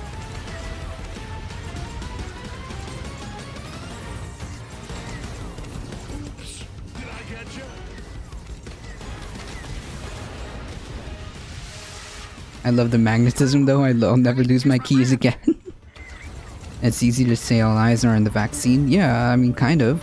So that's yeah, it's incredibly scrutinized, and I think that there's like really no necessarily no reason to like behave in this this is completely an irrational way of thinking. It just doesn't make sense. Plain and simple. Jesus Christ. And for those of you that never went to college, never let somebody tell you that you don't understand these issues just because you do not have a certain degree or you didn't go to like University of Minnesota, as if that's a beacon of wisdom. By the way, it's the opposite, actually. It's because practical judgment, understanding how things work, that is the backbone of this movement. Okay. If you look around here, you'll see people that are police officers, and thank you to our wonderful police officers, by the way, for everything that they do.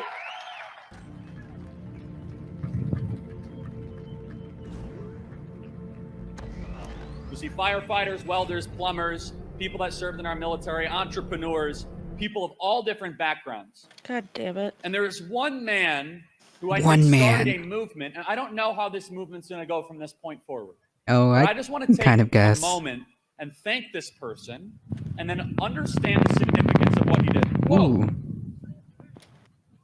And that man is, of course, Donald Trump and his successful election Our Lord in and Savior. 2016. Our Lord and Savior. He built this coalition that you see around you. How many people voted for the first time in 2016 or 2020? Raise your hand. You hadn't voted in a long time, or you just came out and you were voting for Democrats. It's a lot of people. And there's something significant to that. Did only like one person raise their hand? Hold on. Where he was able to... Man, you see firefighters, welders, plumbers, people that served in our military, entrepreneurs, people of all different backgrounds. And there is one man who I think started a movement, and I don't know how this movement's going to go from this point forward. He just has a huge head. But I just want to take a moment and thank this person, and then understand the significance of what he did. Whoa. And that man is, of course, Donald Trump and his successful election in 2016. And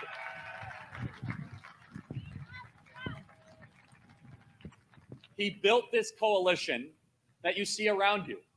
How many people voted for the first time in 2016 or 2020? Raise your hand. You hadn't voted in a long time, or you just came out and you were voting for Democrats. It's a lot of people. And there's something... I mean, hold on. I know this isn't like the best like high quality video, but I saw like maybe one hand go up, a couple hands. I'll say I'll be charitable. Something significant to that, where he was able to bring people, as he says, out of the hills and out of the rivers and out of the valleys. And he would always say, I don't know what they were doing in the rivers, but they came out and voted. because his movement was about a defense and a reclamation of something bigger than every single one of you. It was about defending the greatest nation ever to exist in the history of the world.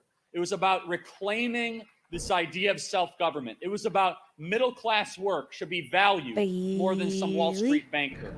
It was about caring about the farmer more than the cable talk show host.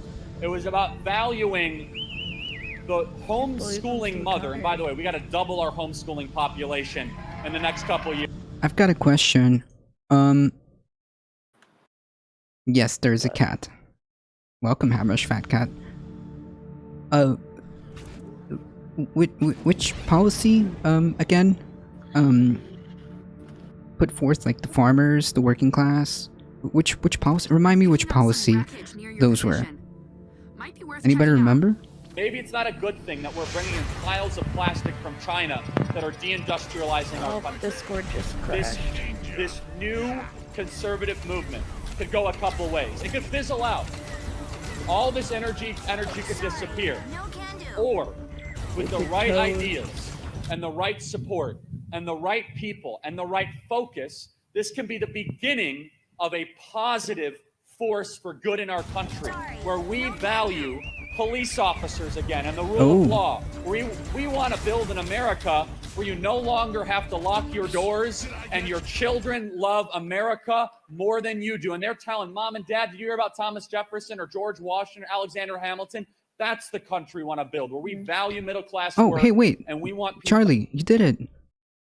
Wait. You did it then. We already talked about these people. Oh, that's it. You did it. Alright, hold on. Guys, you did it. That's it. Oh, good job. You did it. What I did. No, this guy is, like, going off about, like, he wants an America where, he wants to go back to the America where children talk about Thomas Jefferson. Like, we talk about this. Wait. Yeah, that's a good point, Jeremiah. Our kids are trying to love America more. That's why they want to improve it. I agree. Like, I think the most American thing that you can do is to look at the flaws that are in this country and be like, hey, you know what? Let's propose some solutions and make this place better for everybody. How about that? How about we focus on that? I mean, can we get healthcare? Just saying. Really unhealthy. Instead, if they're so confident the system is wonderful and there are no issues, then they should come up to us and they should say, here's all the evidence of why everything's perfect. Instead, it seems as if they do not want to have this discussion at all. Let me close perfect. With this story. People, let me tell you two things I cannot stand that I get asked all the time. Tell me. Number one, people say, Charlie, how's it going out there? So what do you mean out there? Like, what am I, a running back for the Green Bay Packers or Minnesota Vikings? There's nothing special about what I do. Aw, that's awesome, Sexy Melly. I travel the country, I started an organization, I decided I care about this, and I decided to do something about it. You guys could be doing everything that I do. I didn't go to Harvard, I didn't go to Yale. My father was John D. Rockefeller. You guys can do everything that I am doing. No more spectator conservatism. We need participant conservatism, where we're all in the fight together. You hear that? He's right. You hear that, folks? He's right. You know what that means? We've got to participate. We've got to, because they understand. Like, he's telling you right here. That question, he's telling you. Not because they want affirmation, because they want me to give them permission so that they can give up. They want me to give them permission so they no longer I'd like to keep my soul true. They want me to give them permission. I just have to stream at home and say whatever my funders want me to. True. I don't actually have to do all these things. When in reality, it's completely irrelevant whether or not I think we're going to win or lose. Do you think that our heroes on Normandy Beach weighed the odds before they stormed the beach to go defeat fascism? Yes. Do you think that they said, we have a low probability? Of course not. Instead, they said, this is a moral good. Wait. Hey, no, that's not how military... Wait, no. That's not how military planning... Did you... Wait. Didn't they delay the... They delayed the the landing in Normandy by like a day or something like that because of the weather, and they wanted the most optimal conditions. And like, what are you talking about? Of course, they took. Is this? Hello, is this guy okay? On the good, but that is not an excuse for inaction.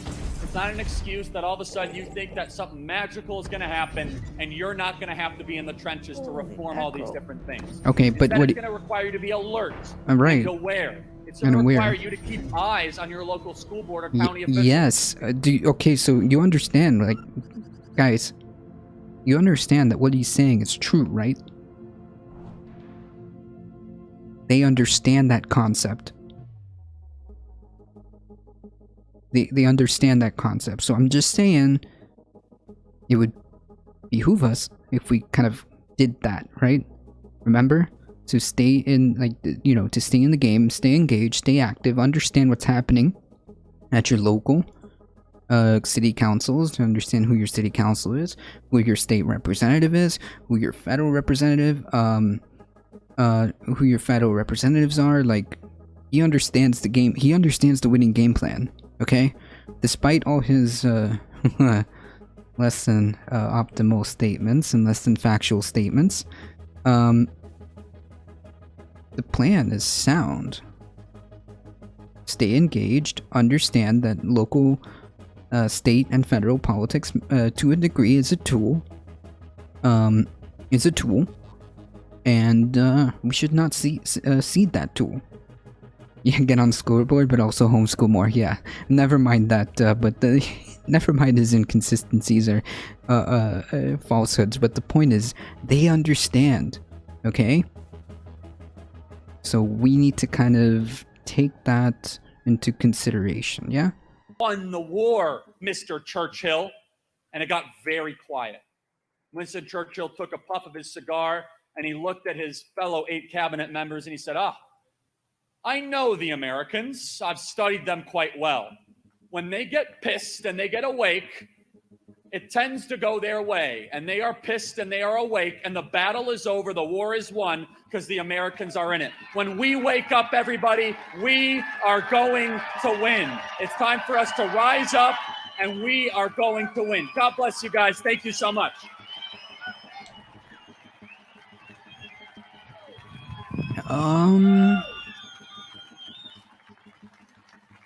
That's perfect. Charlie Kirk, do it. Do it. So everyone, just like Dinesh, I also do a daily podcast. So if you guys No.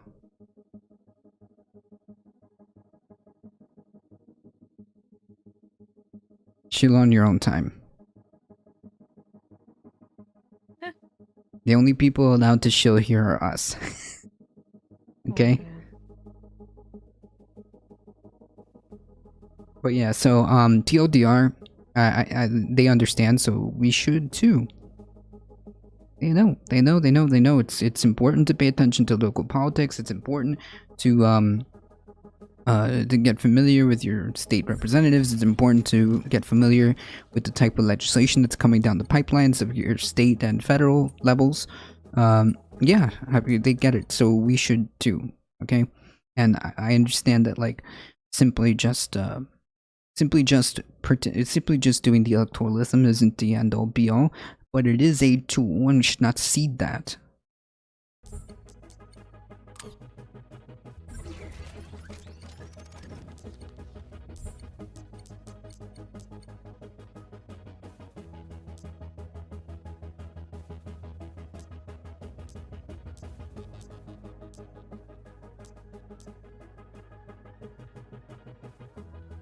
Bailey loves being up there.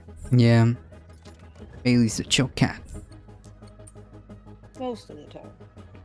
Well, for now.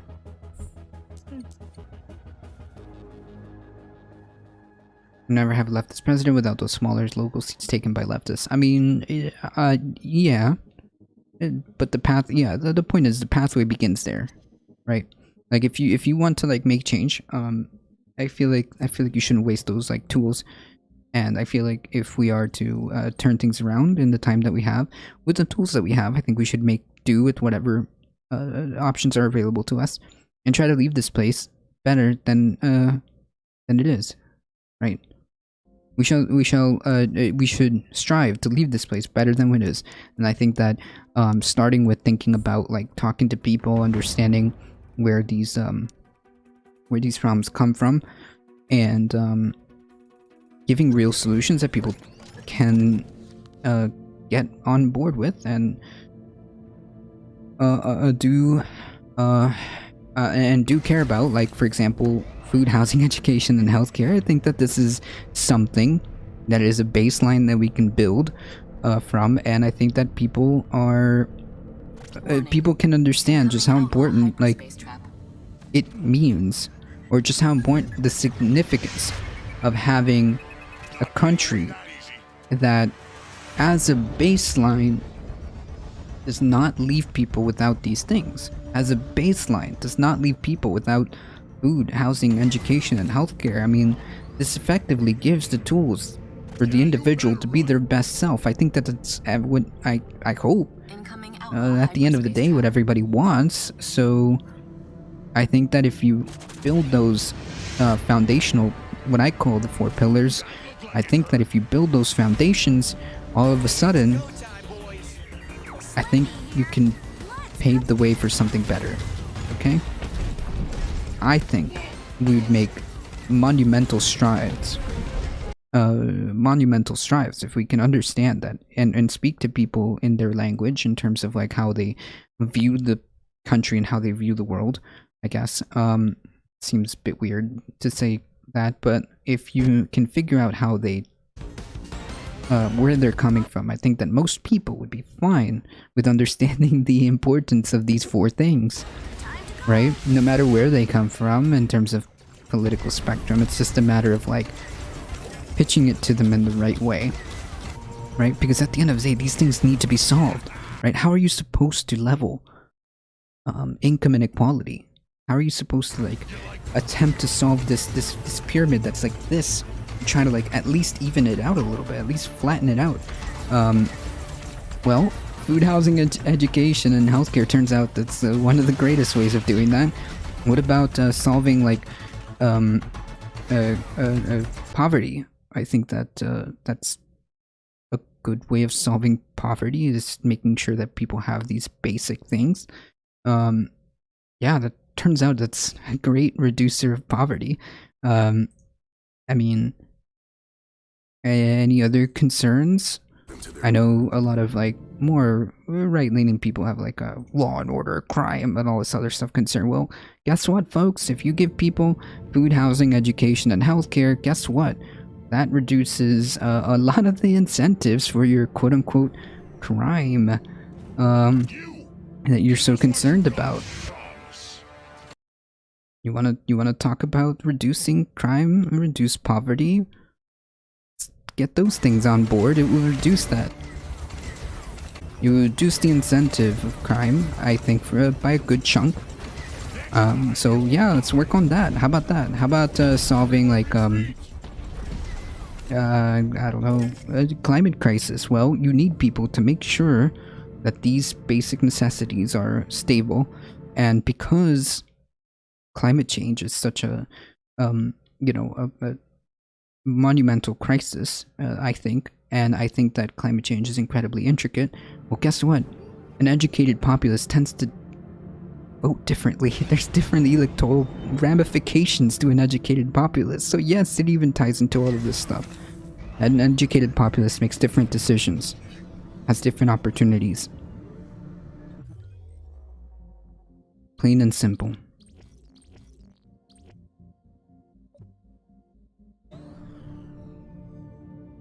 Yeah, there is a good tie to poverty, and especially in terms of like crime. Yeah. There you go.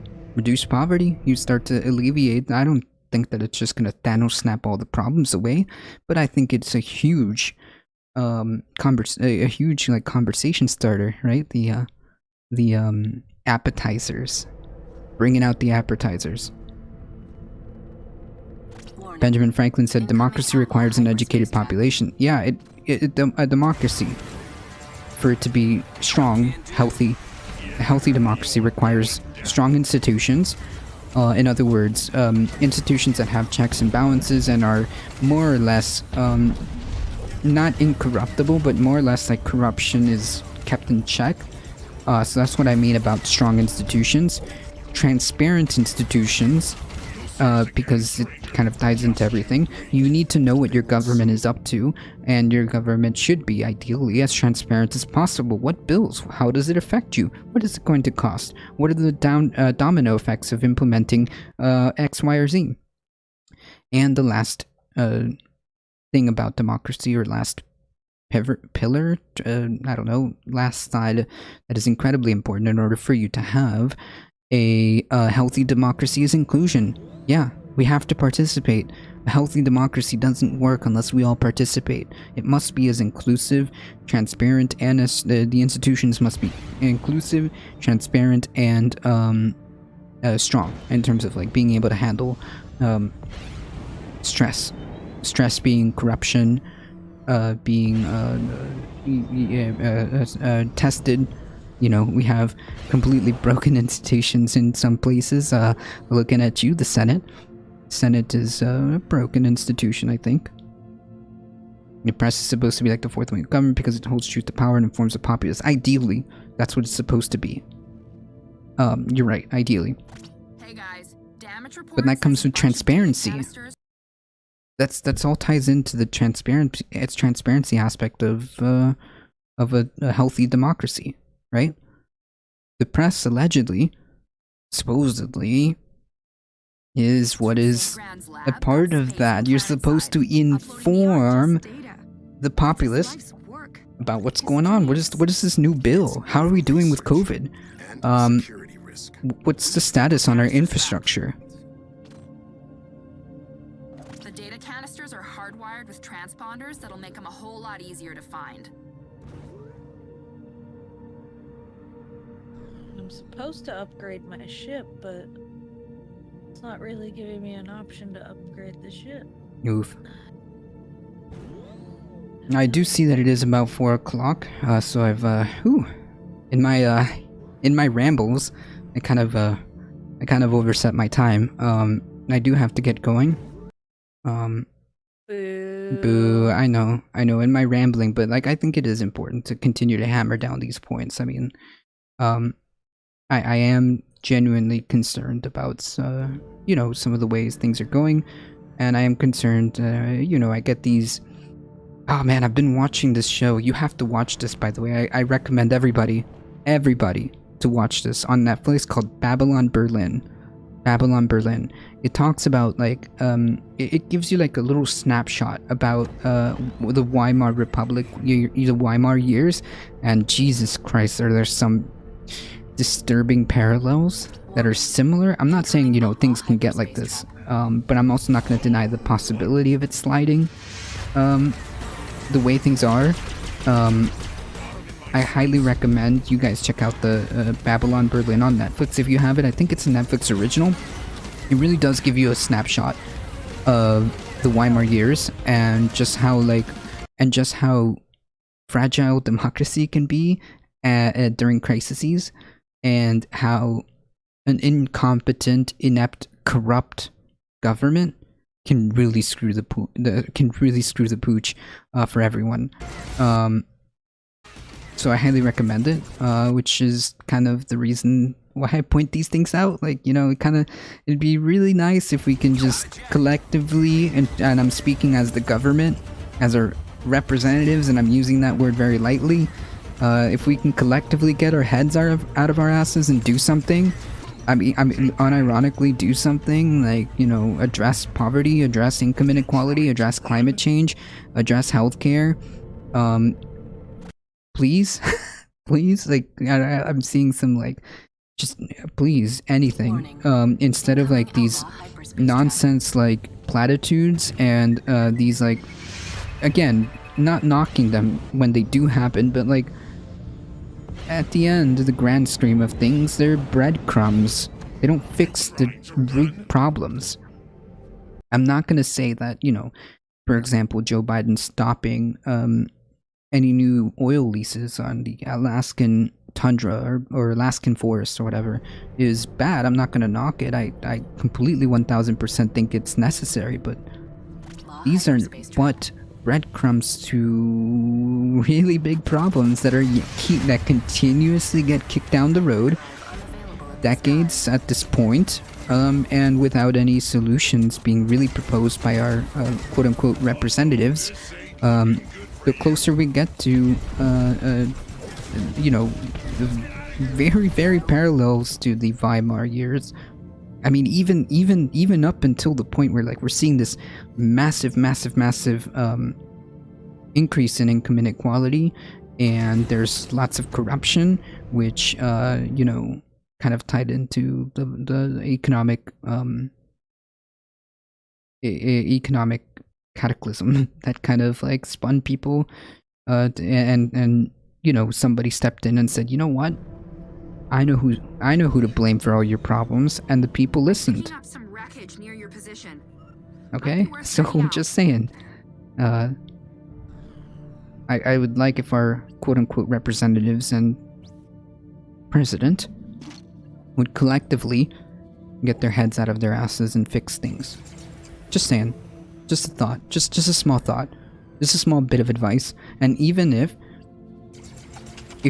motivated by anything, politically, that will keep you in power. Like, I'm just, you know, throw us a bone here. Good luck with that. True. That's why I'm so worried. That's why I keep talking about it. It's like, you know, it's very worrying. Like, unironically. Like, even if you're interested in keeping power, this is the right move. Just do the right thing, but no. Yeah, I don't know. Good luck with that. That's 100% Darknet, and that's what's concerning me. And I keep trying to, like, raise this kind of, like, issue and keep talking about it and be like, hey, it's kind of a problem. We've seen this before. History teaches us. We've seen this before. We've seen this playbook. We know how it ends. Can we please address these problems? Which is why I stress, like, the importance of, like, engaging with, like, engaging with the at any level that you can. Understand who your city council is. Understand who your local, state, and federal representatives are. What bills are being passed. Like, this is our Hail Mary. All right, this is our Hail Mary to, like, make some good. Try to make some good. Try to leave this place better than we found it. We really need a revolution in how we see our rules in nature. Yeah, I think, like, in terms of, like, how we rethink and how we rethink, especially in terms of, like, how we see our role with nature, our roles in nature. Yeah, I think that needs to be a radical switch that needs to happen, because else all of this is for naught. I think you're correct. I think that in terms of, like, how we see our roles with nature and the climate, or I guess I should say the planet, all of it is for naught. It matters not. It matters not. Nothing that I talk about matters, because, well, we'll be too busy trying to just stay alive. All of it will collapse. Given the fact that we don't do anything about it. You know, if we continue down this path, if we continue down this this path without any type of change whatsoever, then yeah, forget all the stuff that I said. We'll be dealing with other problems. We'll be dealing with other stuff. It's irrelevant. All of this stuff that I'm talking about is irrelevant. Anyway, folks, it is 4 o'clock. I unfortunately do have to get going. I gotta take a shower, do all this other stuff. Adult. I gotta get out there and finish some stuff. I do appreciate all of you guys hanging out. Thank you, Darknet. I appreciate that. Thank you all for hanging out. Thank you, Ben. Specifically, thank you so much for bringing your community here. Your community is awesome. Thank you all, guys, from Ben's community, to just kind of for hanging out with us today. While we play, while we play Subnautica, Starlink, and Bioshock. And some Bioshock. Thank you, guys. Just to say, again, if you guys enjoyed the content, make sure you follow us. do the social medias, do the YouTubes, and we're here Monday through Thursday, 9 a.m. to 11 a.m. Eastern Time, doing the usual news and politics. Saturdays we have a more chill vibe, although this one is a little bit rambly. I'm sorry, rambly. I apologize. But usually we have video games, cats. It is Saturday Caturday. There's always guaranteed. This is like a Saturday Caturday promise. No matter how brief or how long, there will always be a kitty cat on stream. So join us for that. Do the exclamation discords. Do the stuffs. You know the thing. Oh, discords. Look at that. Look how I'm like. Sorry. Have you ever rated Anna the Nugget? I think she's been in chat before. Oh, yes, I have. But is she on right now? We can rate her. I haven't rated her in a while, actually. Anna the Nugget is incredibly chill. I think, like, it's like ASMR vibes, okay? If you just want to hang, and you just want to, just chill, I think we can continue this vibe. By rating Anna the Nugget. I think so. I rated her a total of 1 time. I know I did. So I think that we'll go ahead and rate Anna the Nugget. Once again, guys, I appreciate all of your support.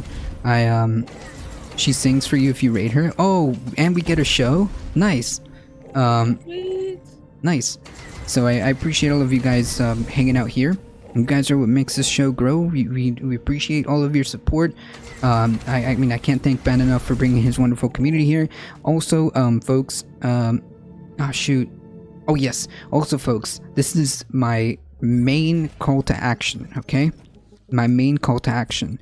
Everybody, let everybody know that this is the chillest place to be. Tell somebody, tell your friends, tell your family. This is the chillest place to be for news and politics. That's my main call to action. Tell everybody and anybody. This is the chillest place to be, yeah? Folks, as always, please stay safe. Please take care of each other. We love y'all, and we hope to see you guys in the next stream. See ya. Nice, and we did it in sync. Alright, hang tight, folks. Hang with us, We get it, I want to hear Anna the Nugget sing for us. Alright? Me too. Yeah, thank you guys. Let's, everybody hop in the raid. Let's just pay a visit to Anna the Nugget and show some difficult truth love, alright? We're heading out in 5, 4, 3, 2, 1. Here we go.